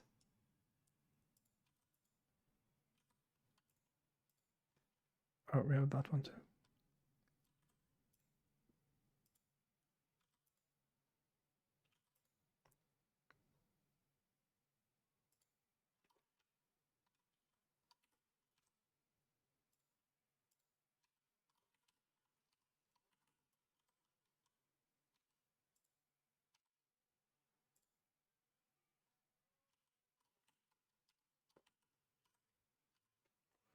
What's the availability? PSRAM. Good point. I happen to have a stash.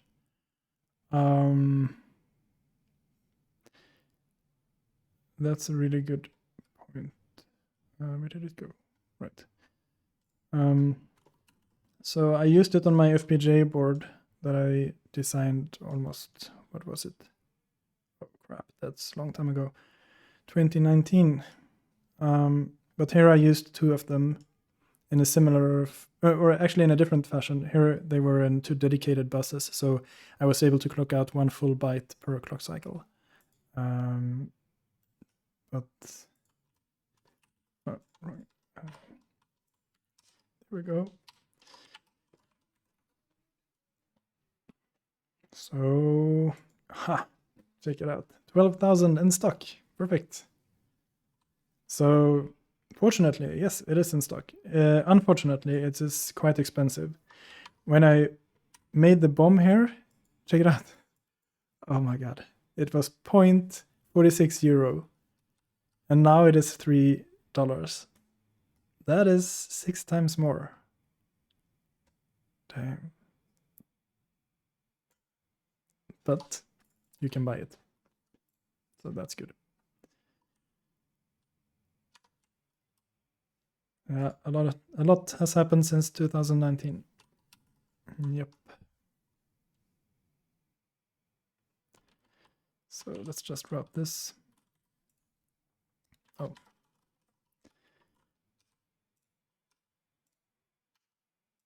Oh.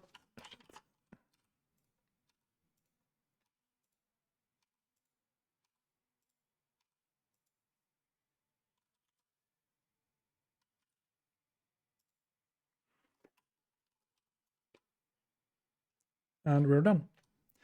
No nets are unconnected, but it looks like hell. So I'm gonna clean this up. But I think that has been, oh my god, a really productive stream. And now it's time to do some software, I guess.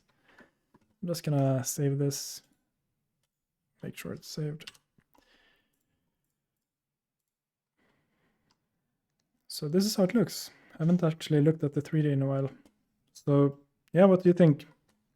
Will this, yeah, it's so simple. I love it because it's so dead simple. Maybe I'll move stuff around a little bit, but in general, it is a very simple board. We routed it in like 1 hour. So actually I can post this and then,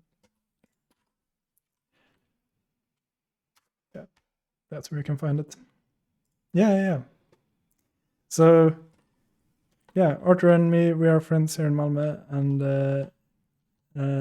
I've thought about making some project with his stamp, but I just never had a good idea. But this was perfect for it. And looking at the schematic, it's just so dead simple. You just plop it down and you give it power and it's done. There you have it. So I'm gonna take a small break now and then we're gonna do some software. So yeah, let's do 2 minutes or something. So I'll be right back.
All right, I'm back.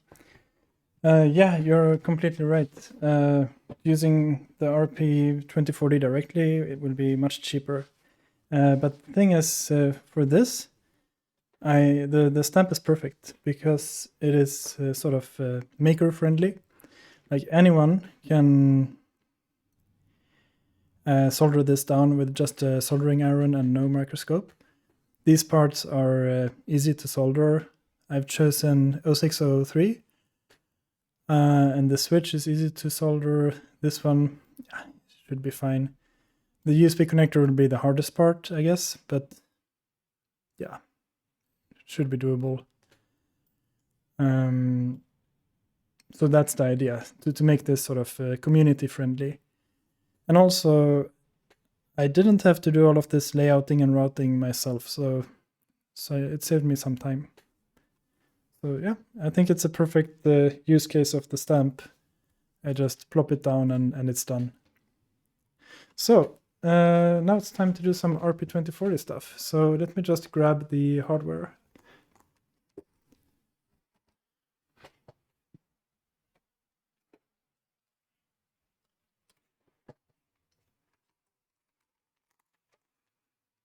All right, so I bought the Raspberry Pi Pico, the official dev kit, when it was released. And this is the first time I'm actually opening it.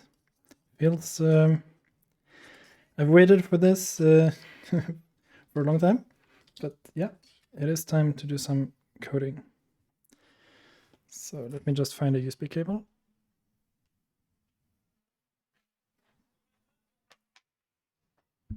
All right. So I've actually never done anything to the RP2040. Stamp makes it really simple. Yes, don't re-implement actual RP. No, exactly. Okay, so where do we start?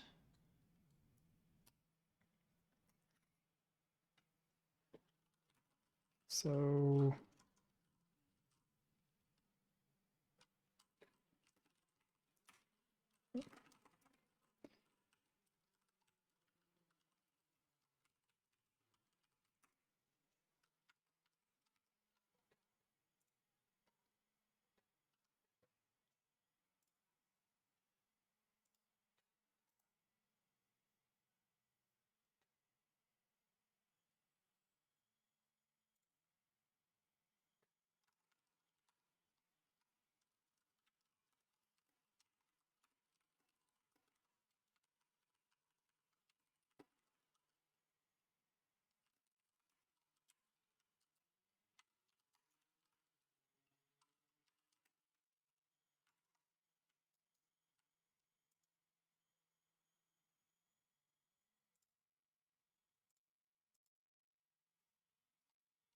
sounds perfect.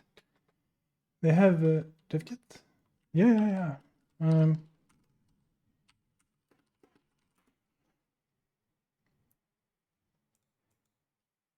mean, when I say dev kit, I mean this one. I always thought that hardware interface for Pico is another Pico with Pico. Oh, well, I mean, it is a little bit confusing. The SWD interface is special. Like OpenOCD, I'm not sure if it has been upstreamed yet, but when it was released, you needed to use a fork because they did some funky stuff with multi-tap debugging on the SWD, which apparently is a little bit unique. But yeah, the crazy thing is that the Pico board is so cheap as well. Like, it's insane. Like, you can't compete with that. That's impossible. It's like $3 or something. Only Swedish stores show up here, but yeah, that's like €4 basically. Okay, so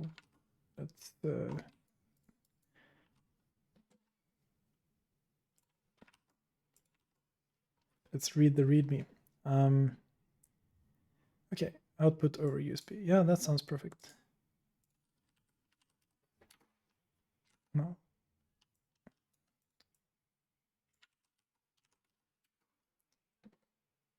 Oh, no, I don't want to download a pre-built. Okay, so let's build it. So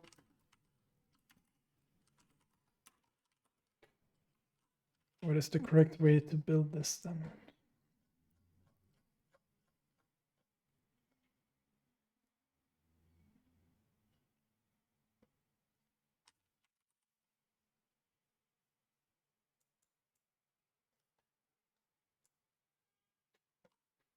Yeah.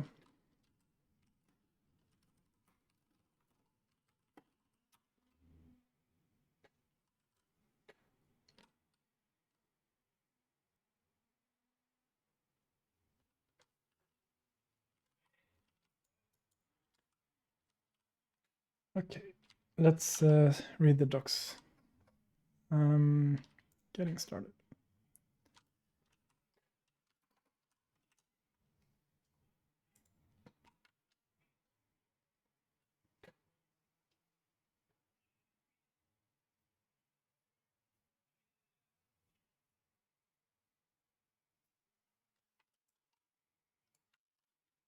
Okay, let's do it exactly like they say and not cheat.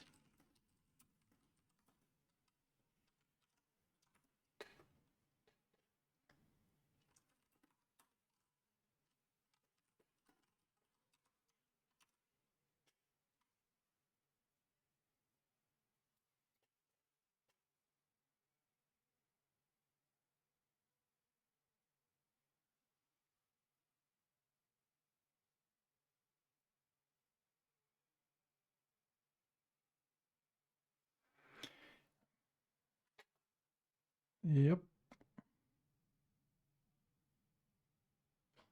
A tip, use J for submodules.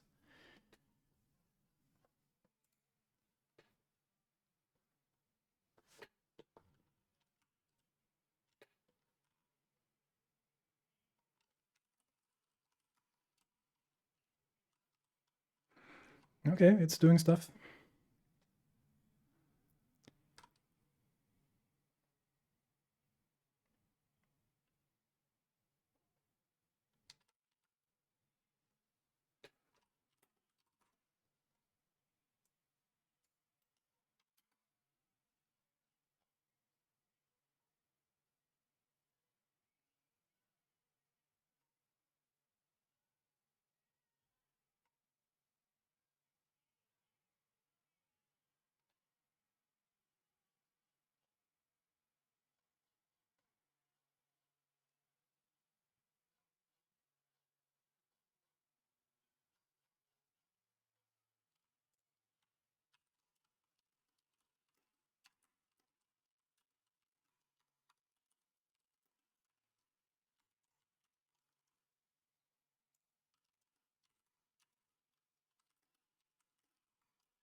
Okay. That worked. Nice.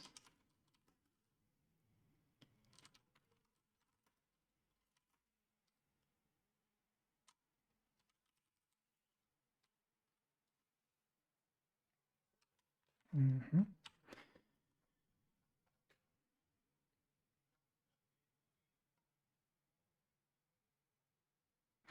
Oh, so you should build from the root directory.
There we go.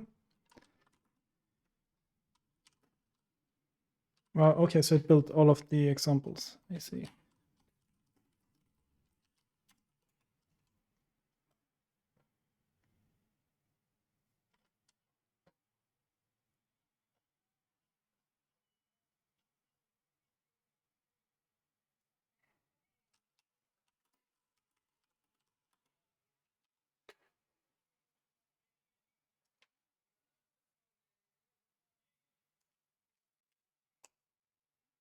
Okay. So I held down the boot selector and connected the USB. So now we got this one.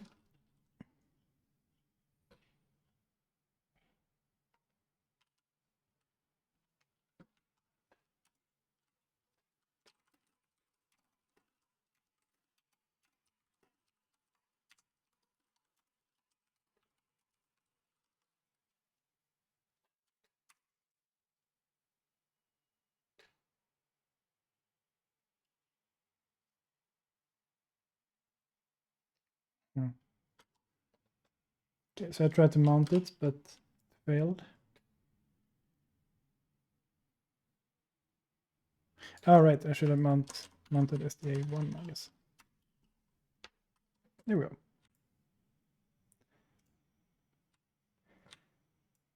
Okay, and then we do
okay, it works.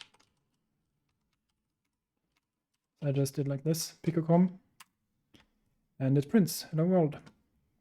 So perfect. Our first hello world, we've been able to build it and load it onto the Raspberry Pi Pico. So that was easy if you read the docs. So what do we want to do now?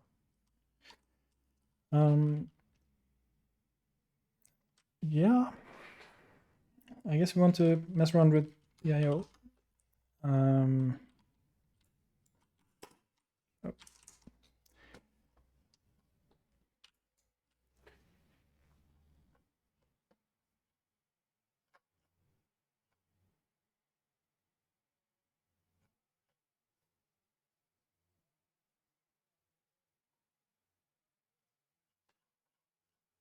Right, it just goes through the examples, I guess.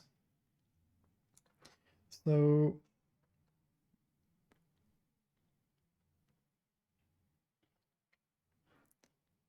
do they have any documentation on PIO? So I guess they should have some example, some PIO. Yeah, there we go. Hello, PIO. Yay. Thanks. Right.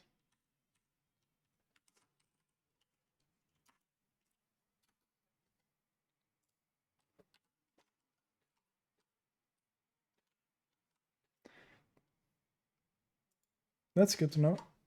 That's good to know. Yeah.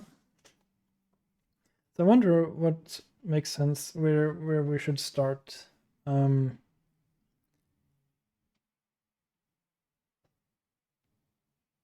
Like, I've done some reading on it, but I haven't actually written any assembly for it.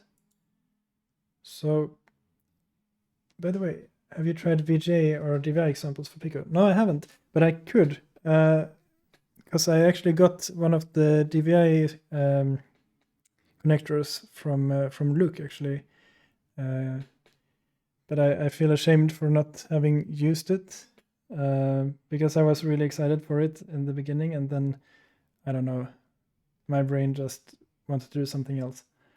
But yeah, I should definitely do that. So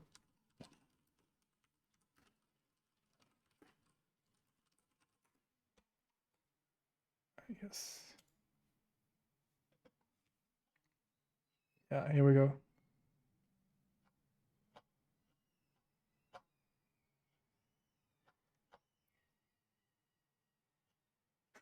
Okay, this is insane. Does it actually pass testing?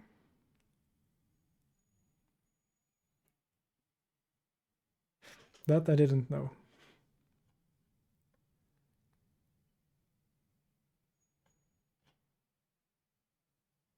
It's so cheap yet so powerful. Yeah, no, you're completely right. It's insane.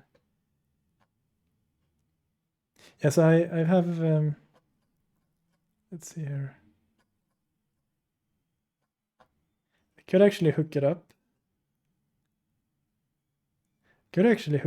You know what? Okay. Because I have a capture card, so I could capture the signal and show it on stream just for the lulz. I don't know. But I need to do a little bit of soldering. I think. But yeah, I don't know.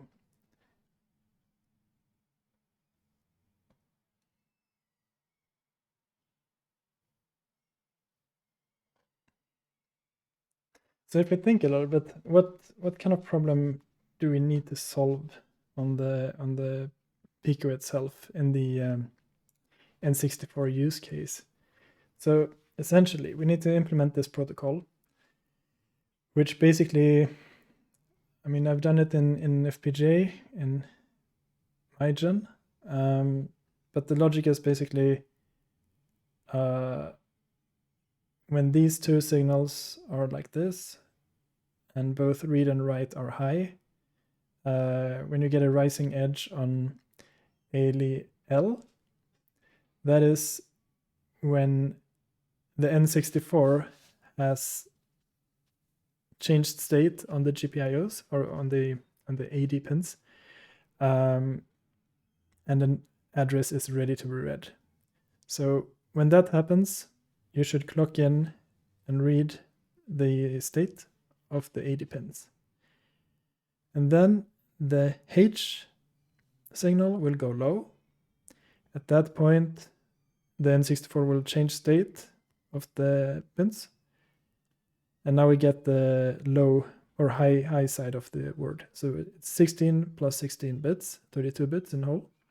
And then when the L signal goes low, so now both L and H are low, that signals to us that we should clock in this one. And then, depending on the timing configuration, the read or write signal will go low to actually perform a read or write. So in the read case, yeah, we as a cartridge need to perform the access. But we can also be smart, and already here, when the L signal goes low, between this point and this point, we could prefetch the data. And I don't remember exactly how long this time is in the fast case, because I think this was not 100% accurate, but it says 1 microsecond here, which is awesome. But that is not the whole truth. Like, okay, sure, you have some extra time here. That gives you a head start.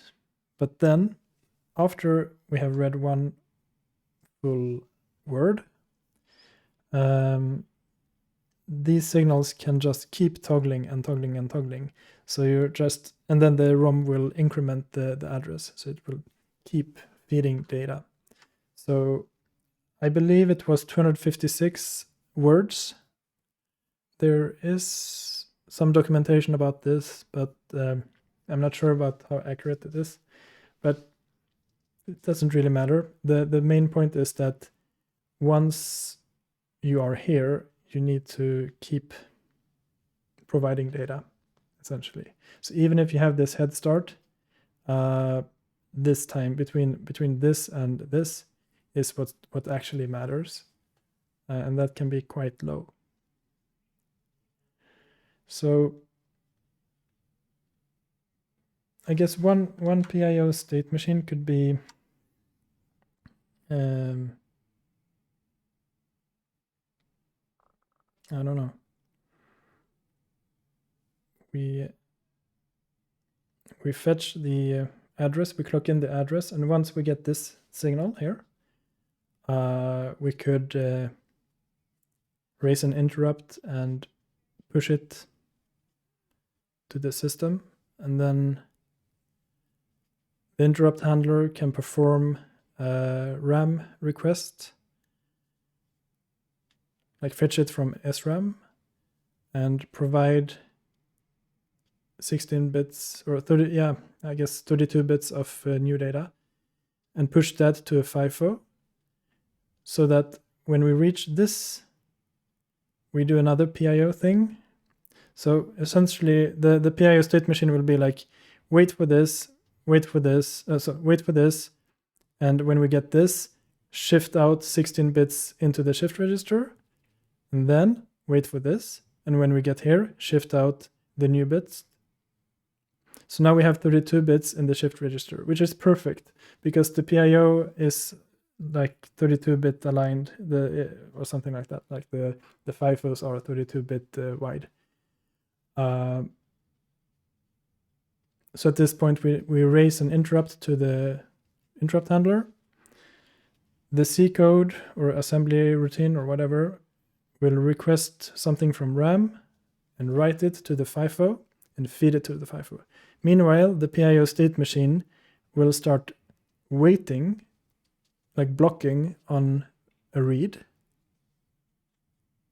And this read will unblock when the interrupt handler writes the requested data that we now have. It will write that to the FIFO input buffer, and the PIO state machine will unblock and write the 16 MSB here, and then wait for this signal, or actually, yeah, wait for this signal and then wait for this signal. No, sorry. It will wait for the address to go low again. Yeah, that is how it works. Sorry, I'm using the wrong words. It's the read signal. So the read signal goes low. We transmit the MSB, 16 MSB, and then we wait for the read signal to go high, and then low again, and we clock out the next 16 bits. And then we wait for the ALE H to go high again. And this sort of finishes the transaction. So I think that would be a really doable PIO thing. Like, it's not too much. And I believe we can do it within 32 PIO instructions. Because essentially, we are consuming 16 bits and writing it, then consuming 16 bits more. Or, like, I'm using the wrong terminology. But we're waiting for a pin, and we are writing 16 bits. We're waiting for another pin, writing 16 bits. And then we're raising an interrupt, so that's like 3 things. And after we have raised the interrupt, we wait for the input FIFO to be filled. We block on that. That's another instruction. And then we consume 16 bits and write that to the IO. Then we wait for a pin to go high, and then we wait for a pin to go low again. So that's 2 instructions. And then we do the same thing. And then I think we need to do something smart here in order to yeah, in order to do this properly. Because yeah, when you have a long read request, you can do this multiple times. It doesn't really show here, but this can go on and go on and go on. So yeah, I think this is perfect. So the question is just, how should I prototype this? That is the question I have now. I don't know really. But we can start looking at the code. So hello PIO, what even is this? So I guess this is a very basic init stuff you need to do. Let me see if I can just fix the CPP stuff.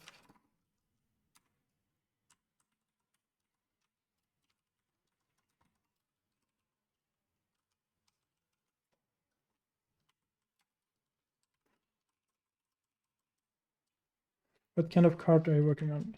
Yeah, so it's the, let's see here, this one. So we just finished it on stream. So it's a Nintendo 64 flash card using an RP2040 Raspberry Pi Pico microcontroller. And it's using 2 SPI RAM chips. So the idea is to write a fast QSPI controller that can, within a short latency, take the request from the bus and read the data from the correct chip and present the data on the pins. Yeah, you're right. So if you haven't seen it, Stack Smashing, on the Stack Smashing YouTube channel, Thomas has done a really, really good job on explaining the PIO. Like, you should watch that video and like pause and really think and consume the information in your pace, because it's a lot, but it's really good. Yeah, that makes sense.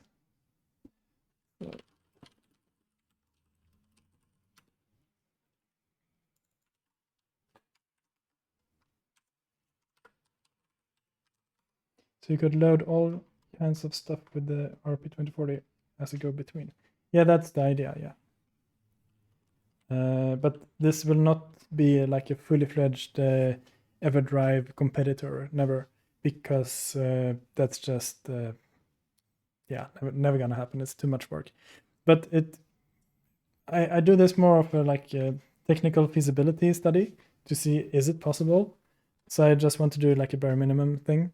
And then later on, maybe you could expand on these IO pins to something bigger and smarter. There is no SD card here. There is nothing fancy. There's a USB and there is flash on the stamp. You have some flash memory here. I think it's 8 megabytes, but you could have any SPI flash there. So it could be 64 megs or whatever. And then we could have some code in the RP 2040 that loads the flash data into the RAM. And then when you run the cartridge, the RAM will be used. Fun project. Yeah, thanks. So yeah, it's more like a feasibility study, because this is so cheap to build, and it's actually possible to source this, in contrast to FPGAs. So previously I made kind of sad you never got to make another video. Yeah, but you know, there's, if you, yeah, he posted that he's gonna have a talk on DEF CON, I think, or was it Black Hat? I don't remember, but one of those. So I think he's been busy with lots of stuff during the year, but I'm sure he's gonna make some interesting stuff later on for sure. I'm really curious about that talk. I have no idea what it will be about, but probably something super interesting. Yeah, let's see here. 1 second.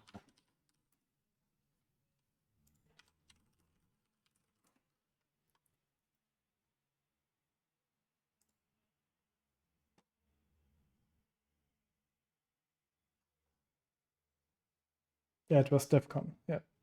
So yeah, that would be super interesting to see what that's all about.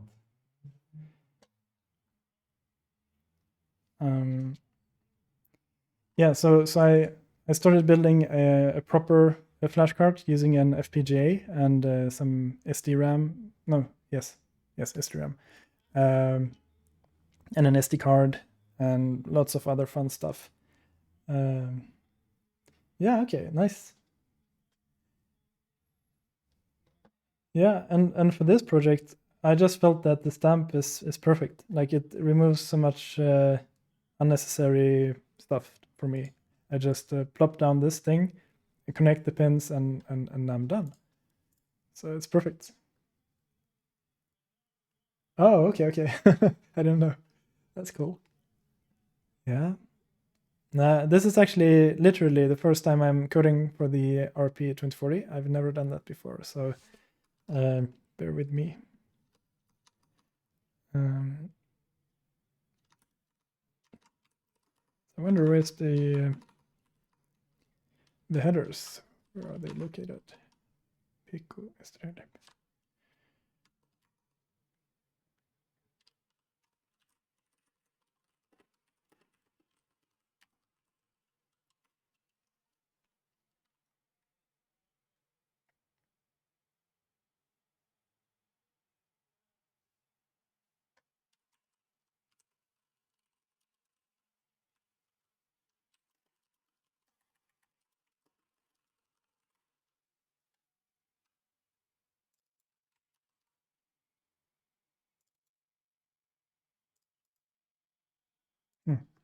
I don't know how to make Visual Studio Code happy.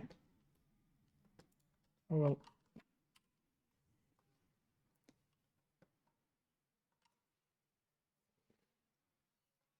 So let's try to build it then. So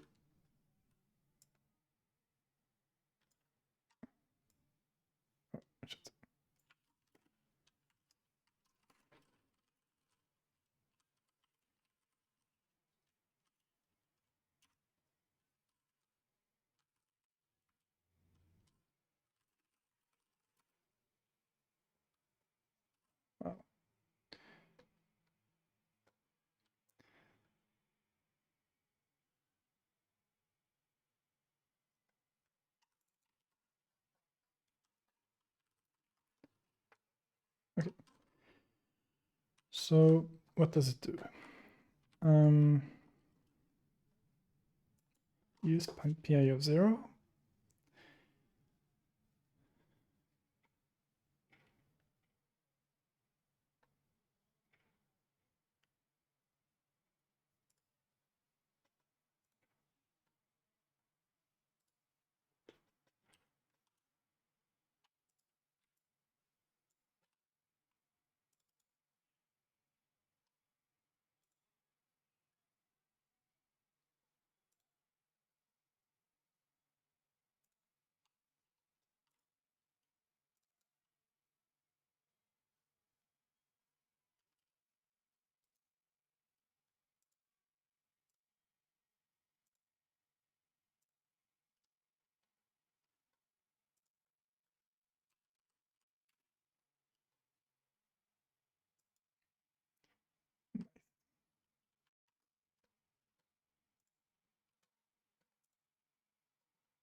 Okay, so it will just output one to a pin.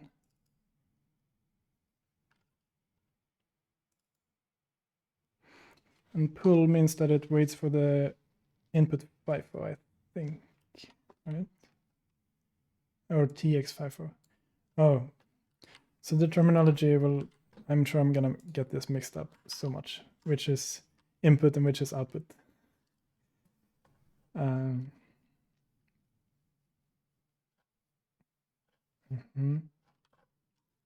Okay, so TX FIFO means TX from the system point of view. The system is sending stuff to the PIO. And then the PIO code pulls from the TX FIFO. Right. And the output shift register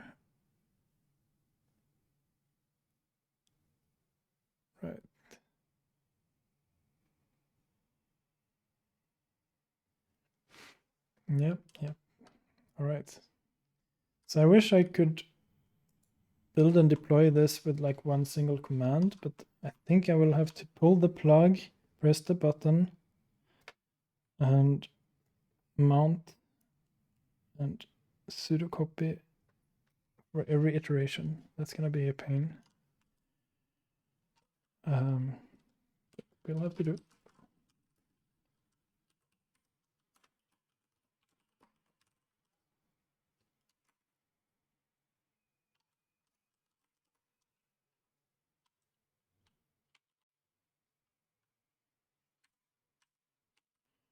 Of course.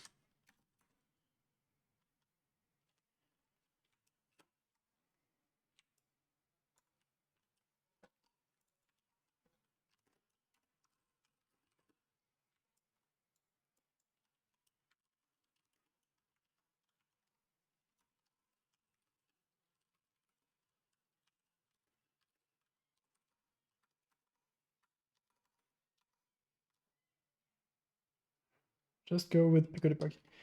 Yeah, okay. So I've never used Pico debug. How does that work? Do you use another Raspberry Pi Pico as a debugger to the SWD port, or how does it work? Okay. I see. Thanks.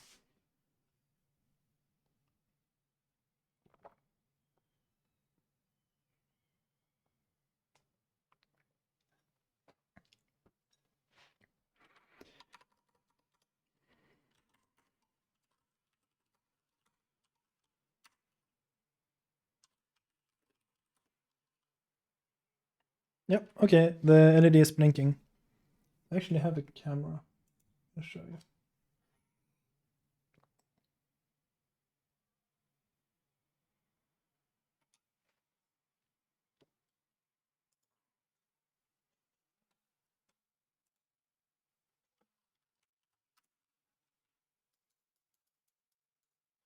I mean, it's in a blinking LED. It's fantastic. Awesome. But yeah, now, it works. There's also an emulator. Oh, wow. That allows debug on the same Pico that you're running code on. Wait, that sounds cool.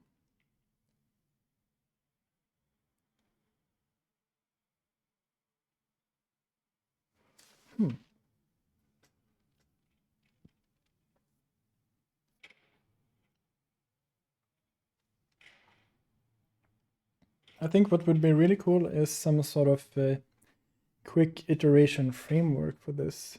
But I guess if you have a Pico debug, you can easily deploy, I guess.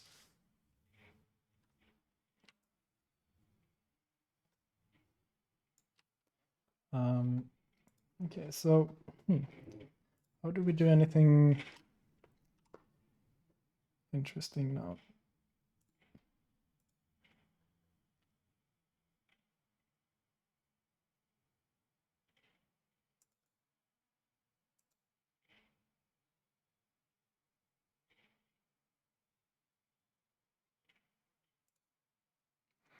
Okay, we can try to read this code and try to understand what it does.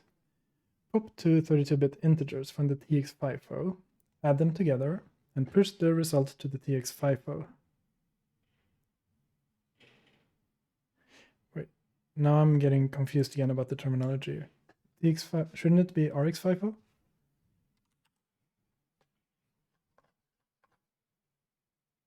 That's probably just a typo. Yeah. Auto push pull should be disabled as we're doing explicit push and pull. Right, I heard about auto push and I didn't quite understand it. It sounds fancy, and I guess it's a way to reduce the number of instructions and latency, which is awesome. So I'm gonna try to understand that later on. Okay.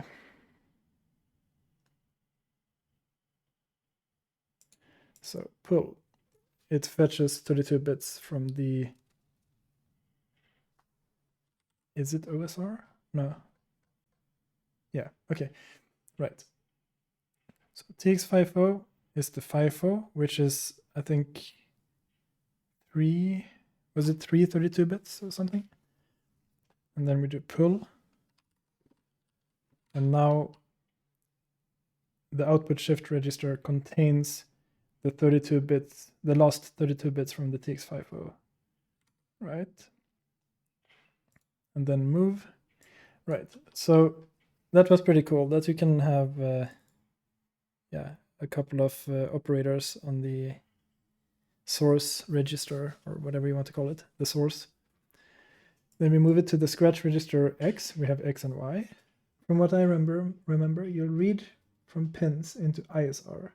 You can configure PIO so that when you reach a certain amount of bits, it automatically pushes into argc. Yeah, okay. And that's actually really cool, because you could probably set it to some weird value, like 17 bits or something strange, which normally would be hell or wasteful. Okay. Okay, so we read, we put it in X, we read, and we put it in Y, but we invert it to X and we don't invert it in Y. Okay. Then we jump to test. Okay. Just a branch. And right. So the jump instruction was kind of interesting. You can do if Y is not 0, decrement it, or I guess always decrement it, and if it ends up being 0, don't take the jump. Otherwise jump. Yeah. Okay. Interesting. And then move inverted X into the input shift register. And push, takes the input shift register and moves it into the FIFO. So yeah, it goes in this direction, right? So we don't have to use any pins. This is all using registers and data from the system. It's interesting that it's so flexible. I don't know. We can run this, perhaps.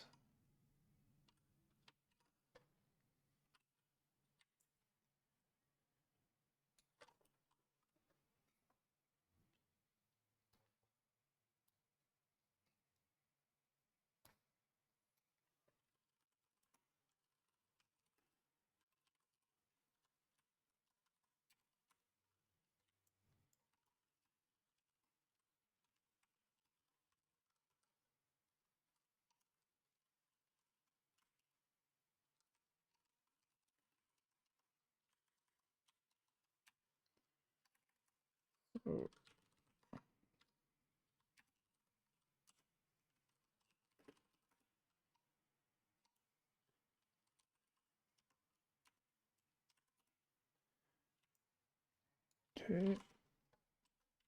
So it seems it doesn't use the USB debugging. Oh.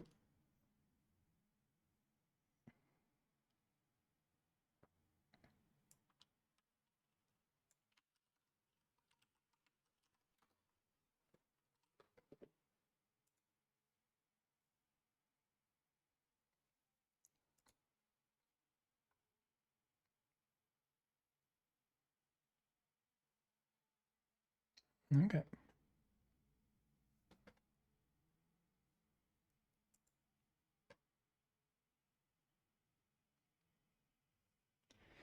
You know, I kind of want to get OpenOCD working on this now. So let's see how you can do that. OpenOCD.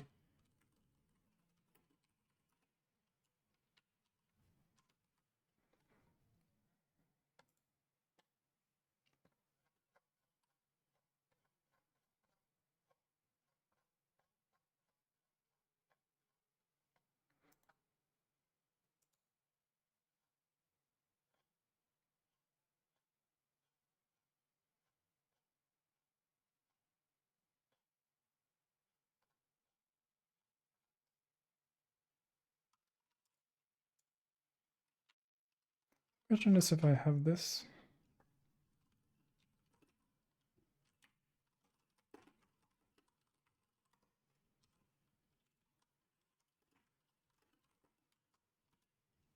No.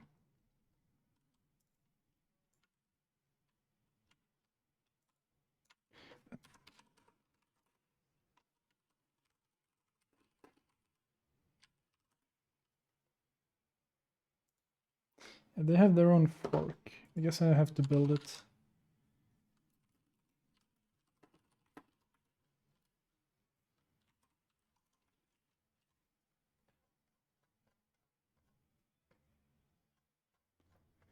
Oh, they didn't add any simple instructions for how to build it with the Raspberry Pi support. Hmm.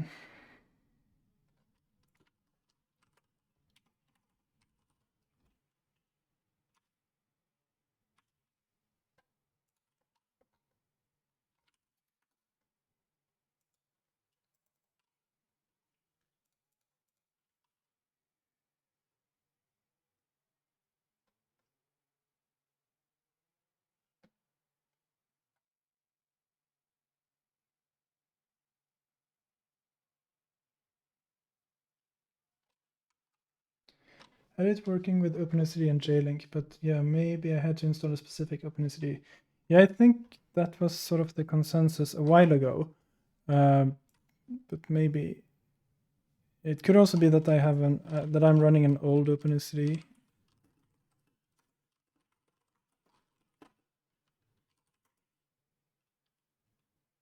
Right.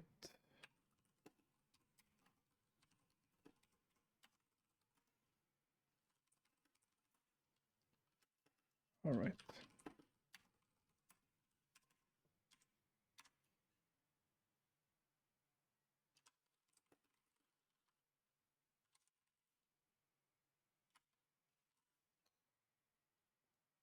Now look at this.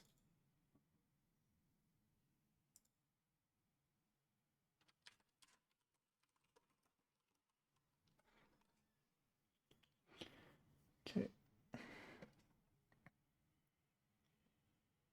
So they have a flash driver at least.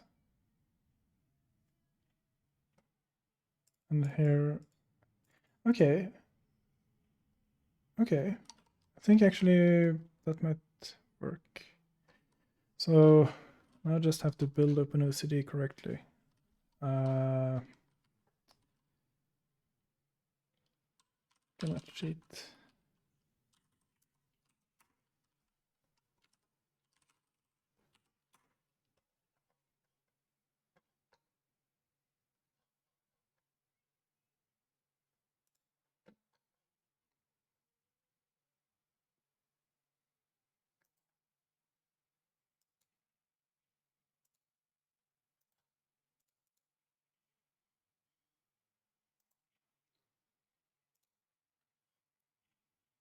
So I wonder if I need to add another feature in the command line here.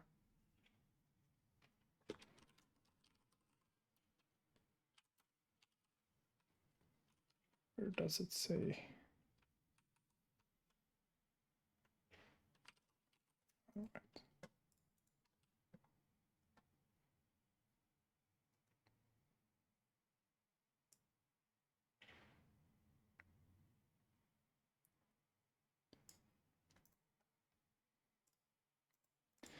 Yeah.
Right.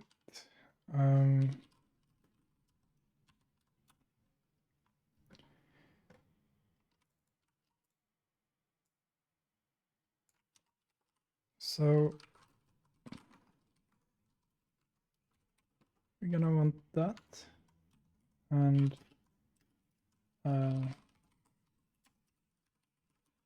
something like this. So just give me a second, I'm gonna get my JLink.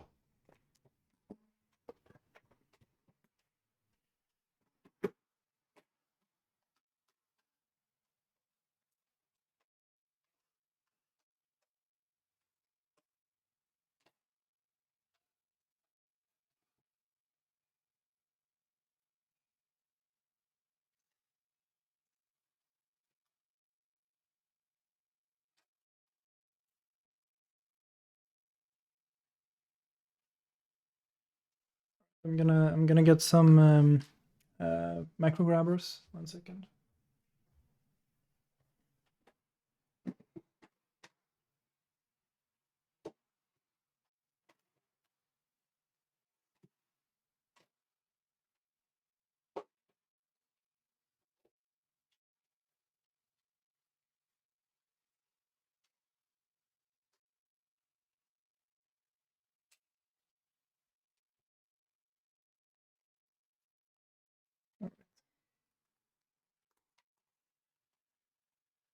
So I can start the camera. So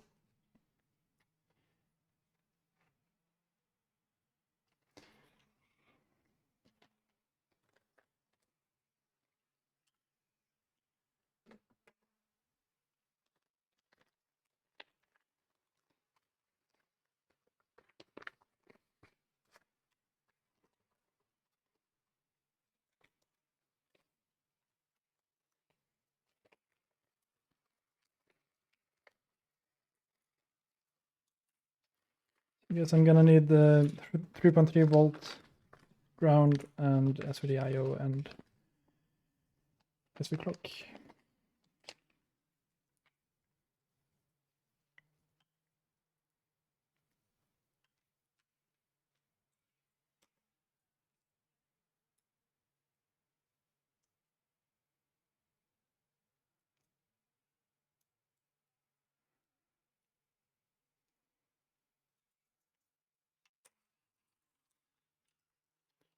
I'm currently just connecting the cable to the probe.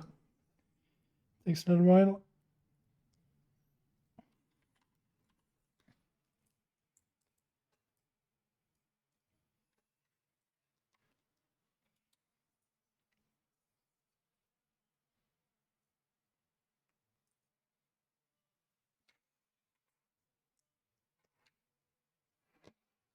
Okay, here we are. Just need to remember the pin nuts.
Let's start with ground.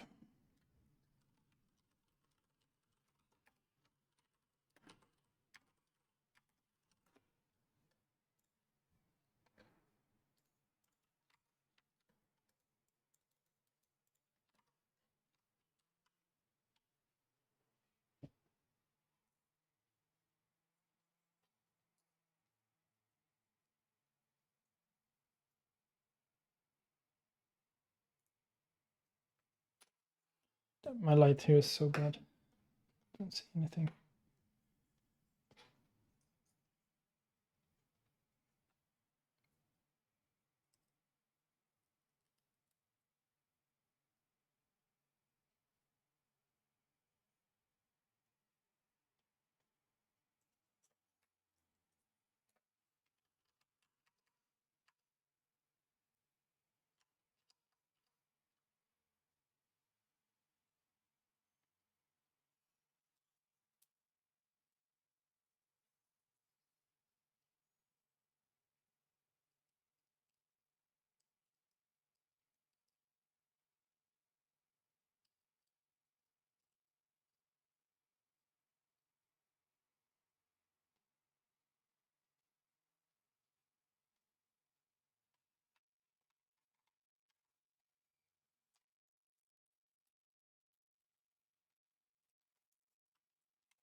So it's okay, pin 36.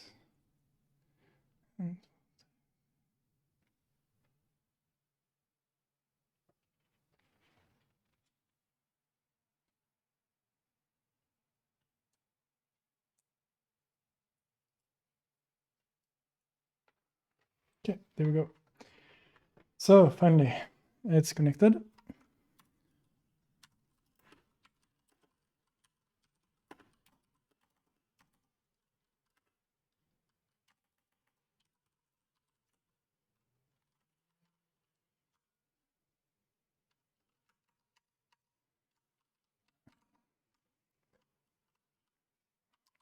Forget this. 1 second.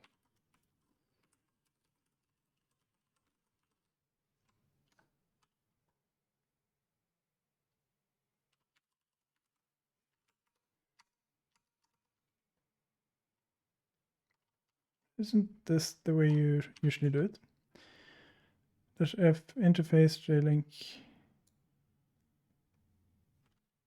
Or is it because I built it from a source that it's confused? No, maybe. Oh, okay, time for another USB cable. Okay, so actually, I guess I didn't have to build it from source. Maybe I mean the one that I have installed is from source anyway. I think. Okay, okay.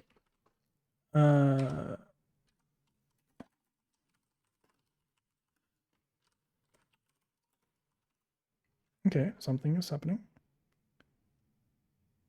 Could not find. That doesn't sound good. So did I mix up? I'm gonna swap the pins.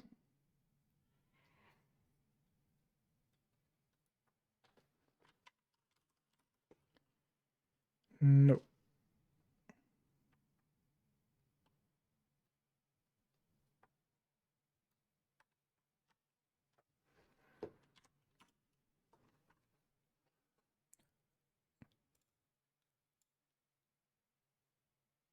I don't know. This sounds kind of bad. But yeah, we can try. Let's see here. We do like this. And go here instead. And yeah.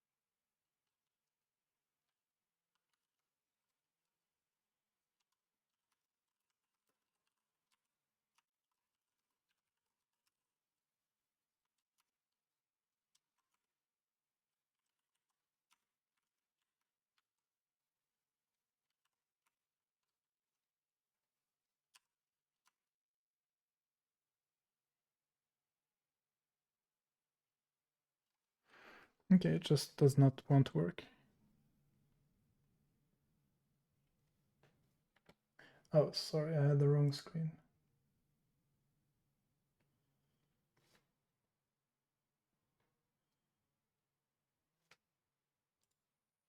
There we go. So anyway, I've tried to flash it, and it just complains. I don't know why. Could not find mem-ap to control the core. Guess it's Google time.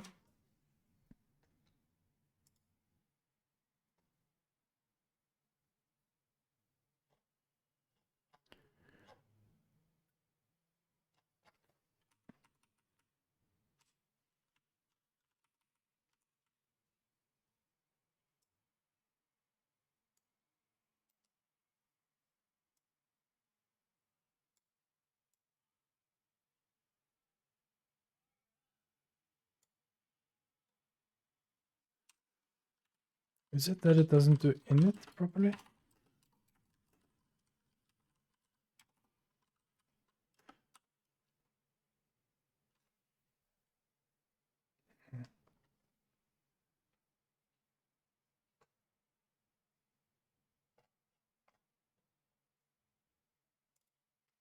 Oh, maybe I need to do that as well.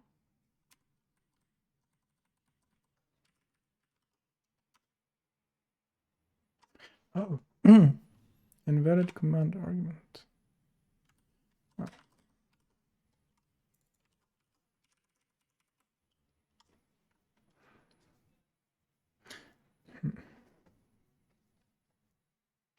Yeah, I think this is the thing. I need to use their OpenOCD, otherwise it just won't work.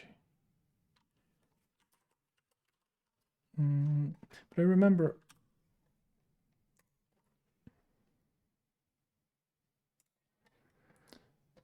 Wasn't.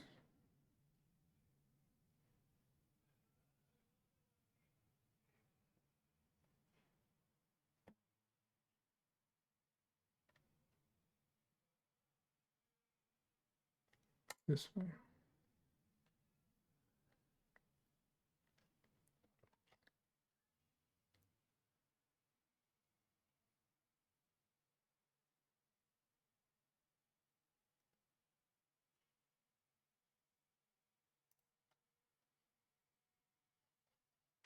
Okay, but let's use the fork instead.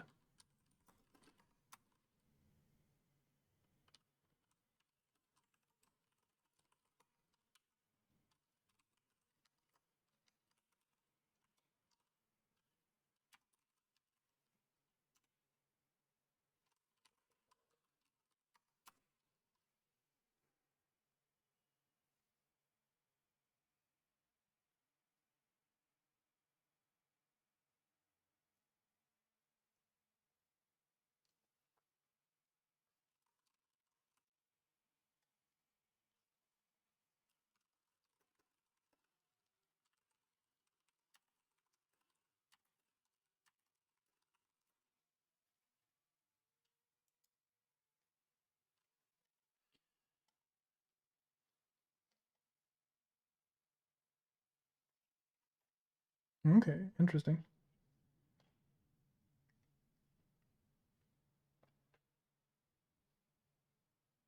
Oh, so they don't. Okay, maybe I should do the same.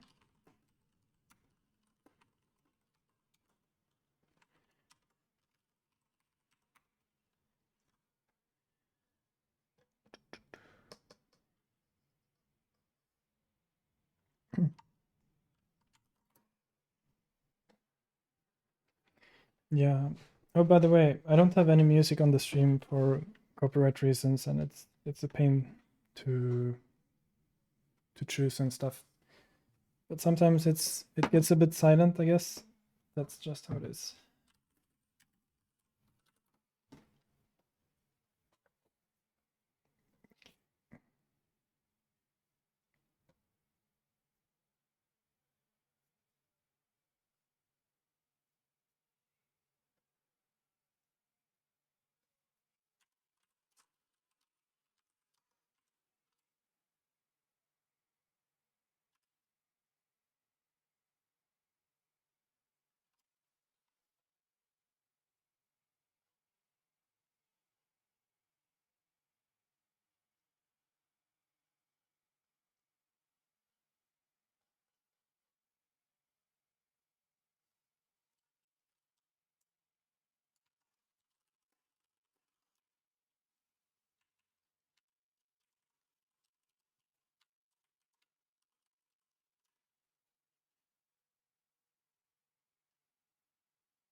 Yeah, I don't know. Every time I build OpenOCD from the source, I end up with this annoying issue where normally when you have OpenOCD installed, you can refer to the scripts like this, interface /jlink, but they're actually located in TCL/.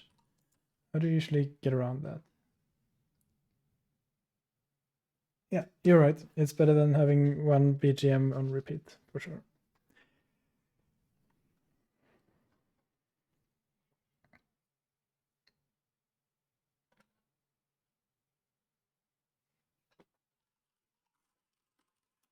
Just gonna be lazy and do like this.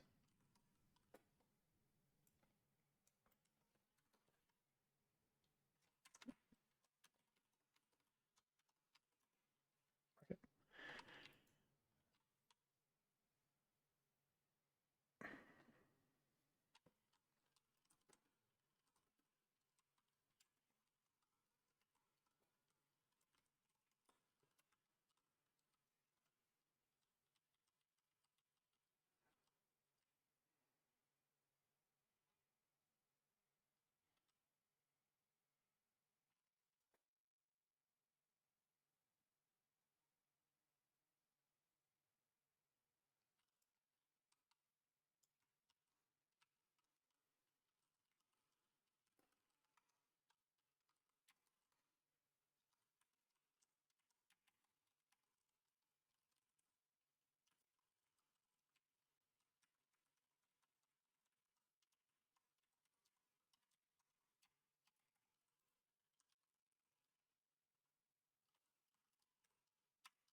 I don't understand this error.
Here we go.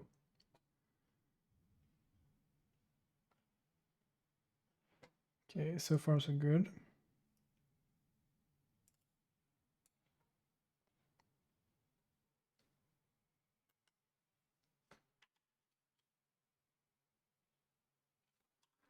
And that will not work, of course.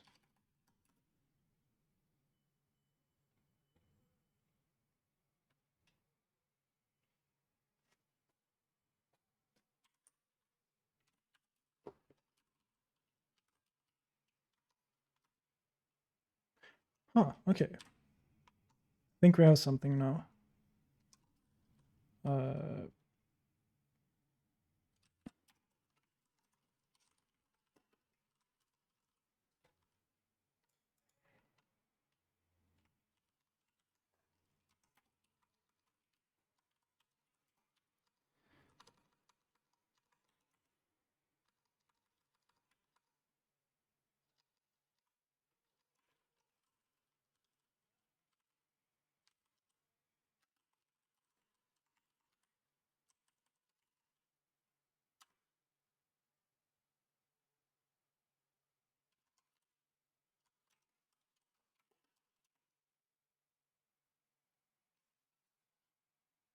Oh, since stop init failed.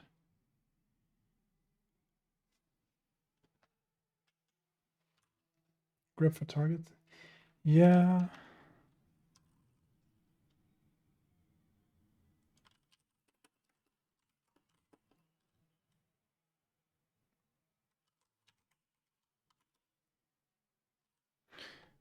Okay, so we have these.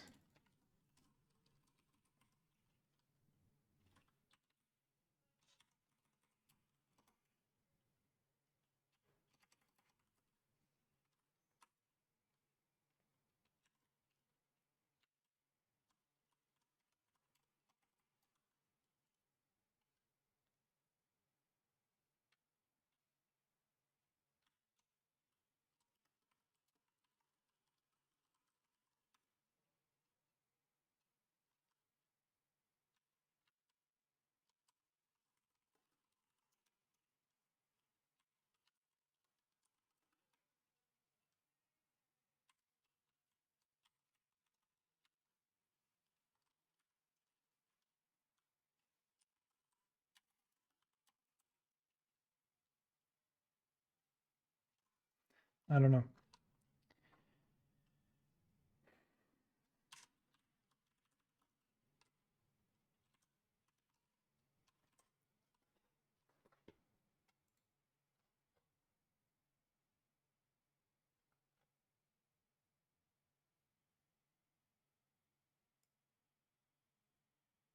Oh, do I need a reset pin as well?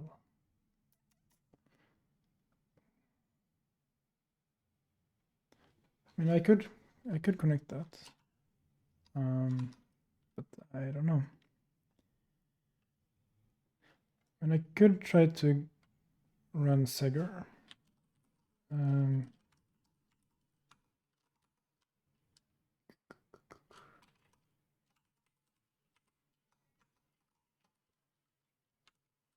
Yeah, reset is not connected, so it should be connected to the run pin 3. This one. So yeah, let's do that. I need another jump away. 1 second.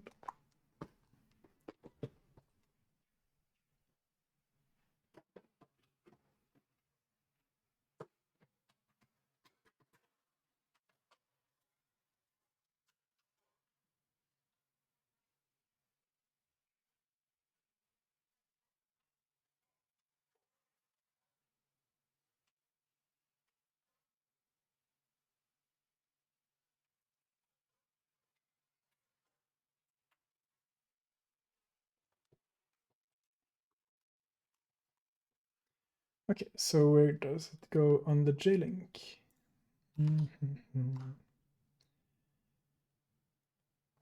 There, okay.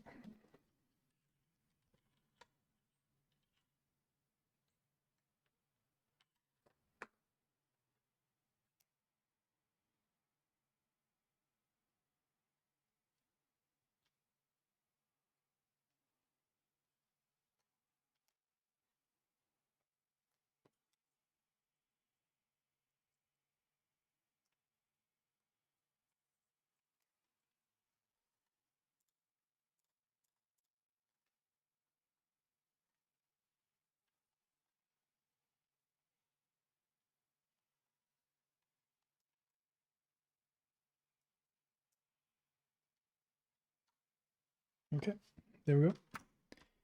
Ah, still.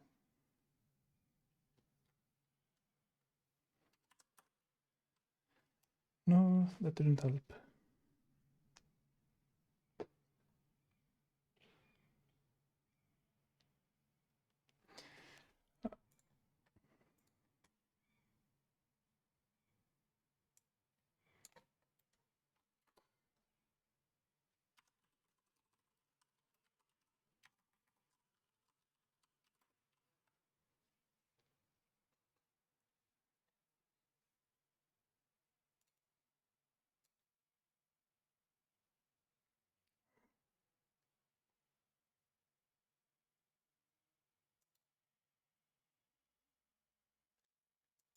Okay.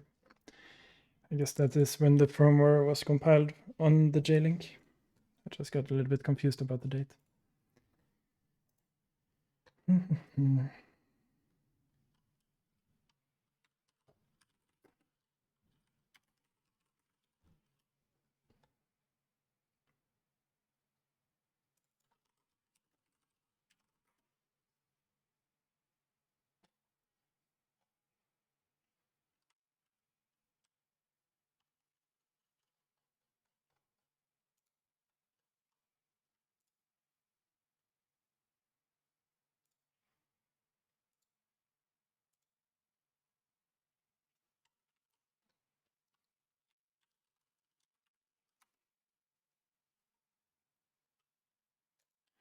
Let's go with the official JLink.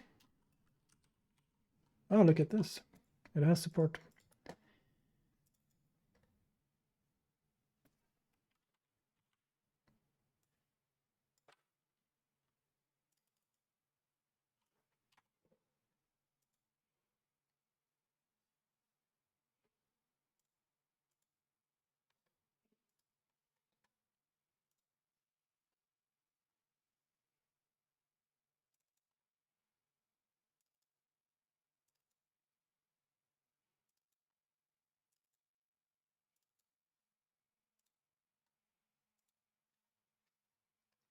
Oh, look at this.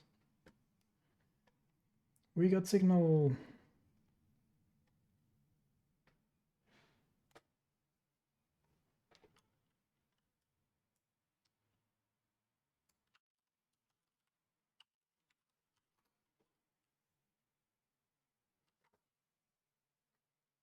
Yeah, maybe not run that at 5 megahertz.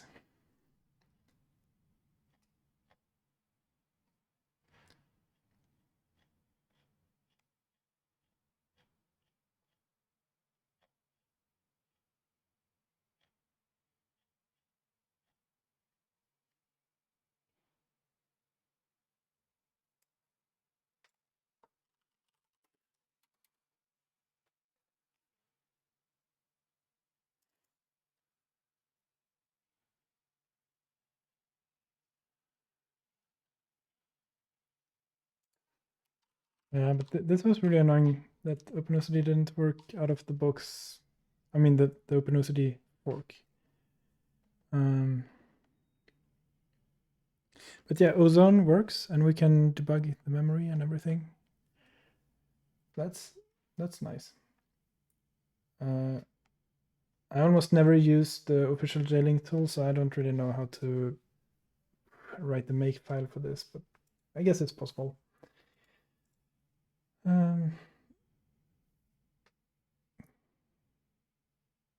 How do you even program it in this?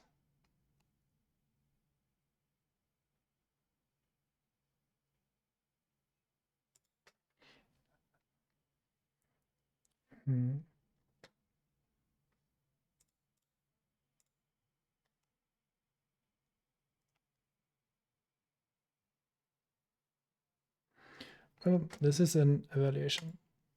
So okay. Now we are actually connected.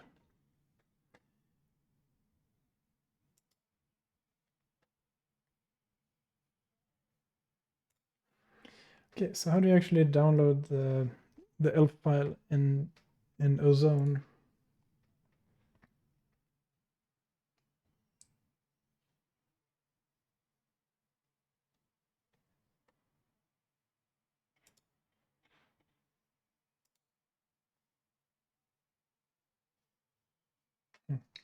I'm kind of worthless in this program. I never use it.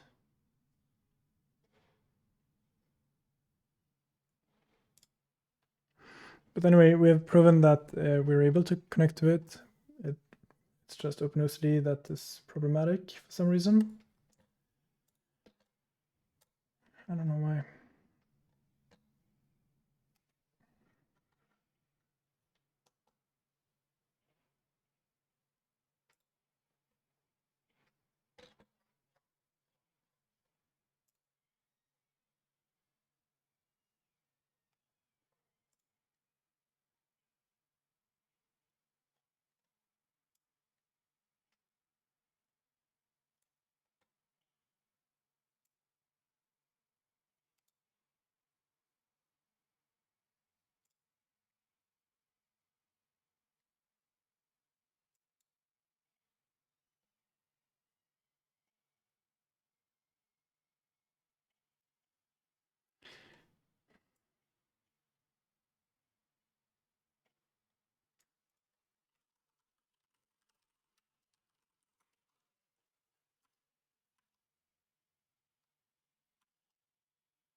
This one made the LED blink at least.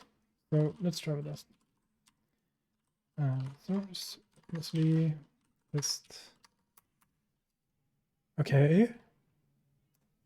Look at this. It blinks. It works. So I don't know. Maybe the J-Link, I don't know. Anyway, we have something that works now. Finally. Yeah. This also looks a little bit interesting. Okay. Finally, we're able to quickly iterate. So what do we want to do? I don't know. By the way, do you have Arthur's FlexiPens? I don't have them at hand, but yeah, I mean, I can get my hands on them for sure. So I was thinking I could use the FlexiPen footprint, right? Because that's free. Thanks. I didn't realize. That makes perfect sense. Let's fix that. Let's fix that.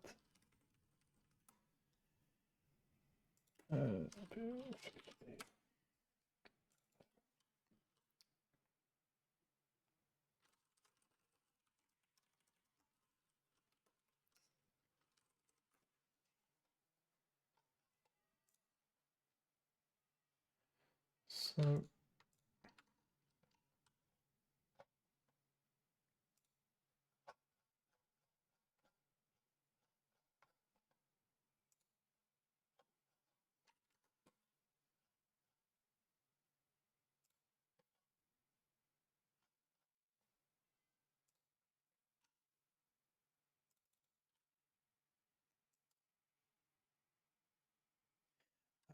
wait a second. Maybe it's... Maybe I can just change the footprint to the through hole. Yeah, of course. Oh. Done. And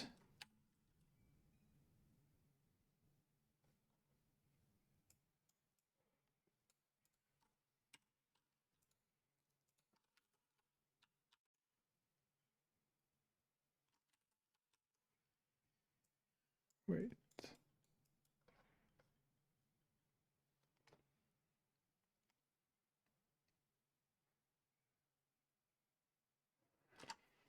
Put the board carrier for J-Link and get rid of long jumper wires. Yeah, that's a good idea. But you gave me an idea about this because it's free for me to change the footprint to a FlexiPen compatible footprint, which why not? Let me just see what happened here. Everything kind of went bananas.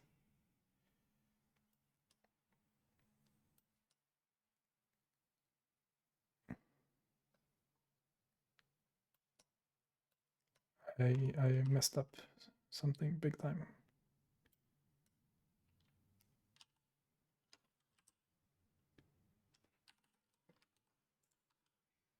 Okay.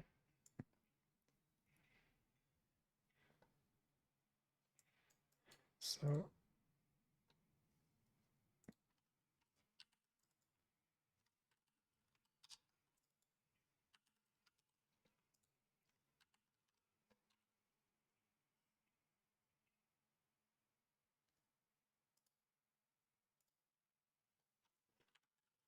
okay.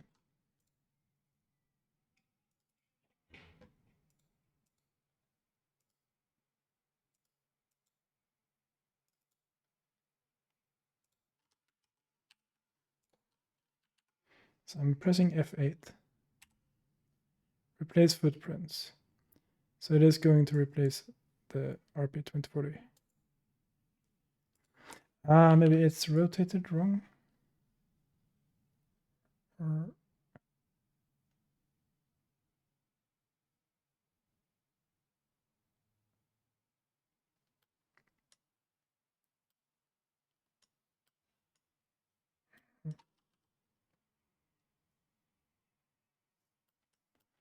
I don't understand. Everything just gets messed up now. some reason.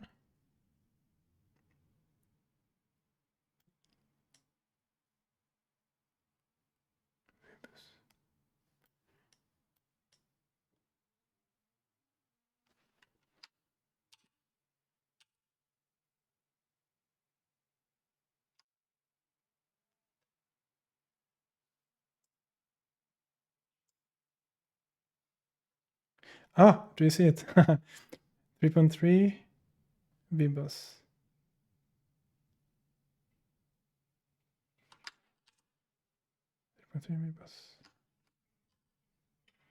But no, I don't get it. I don't know. That has to wait. I'm gonna do that some other day. Never mind. Okay, it's getting a little bit late now. But I'm happy that I got JLink working. And we tried out some examples with PIO. Sadly, we didn't really get to the point of writing code. But honestly, I'm not really sure what to write. Like,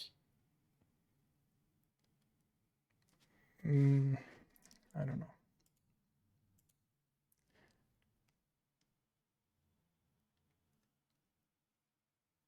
It could be interesting to have a PIO example where I essentially test the interrupt latency, where I write something, I read it, and then I read something from RAM, some random address from RAM, and then I shift it to the PIO, and then I consume it, and then I set the output pin to that value. And then with a logic analyzer, we can measure the latency. But honestly, I'm kind of, getting tired. But that, I think I'll be poking around at the PIO stuff in the coming days and try to get some N64 stuff up and running so that when I get the boards, I can do some prototyping early on. So I guess this is it. Thanks a lot for hanging out, and it's been fun. It was a while ago since I streamed, and thanks for showing up. It's always interesting to interact and have someone over the shoulder when doing PCB layouts and whatever. So see you next time, and take care.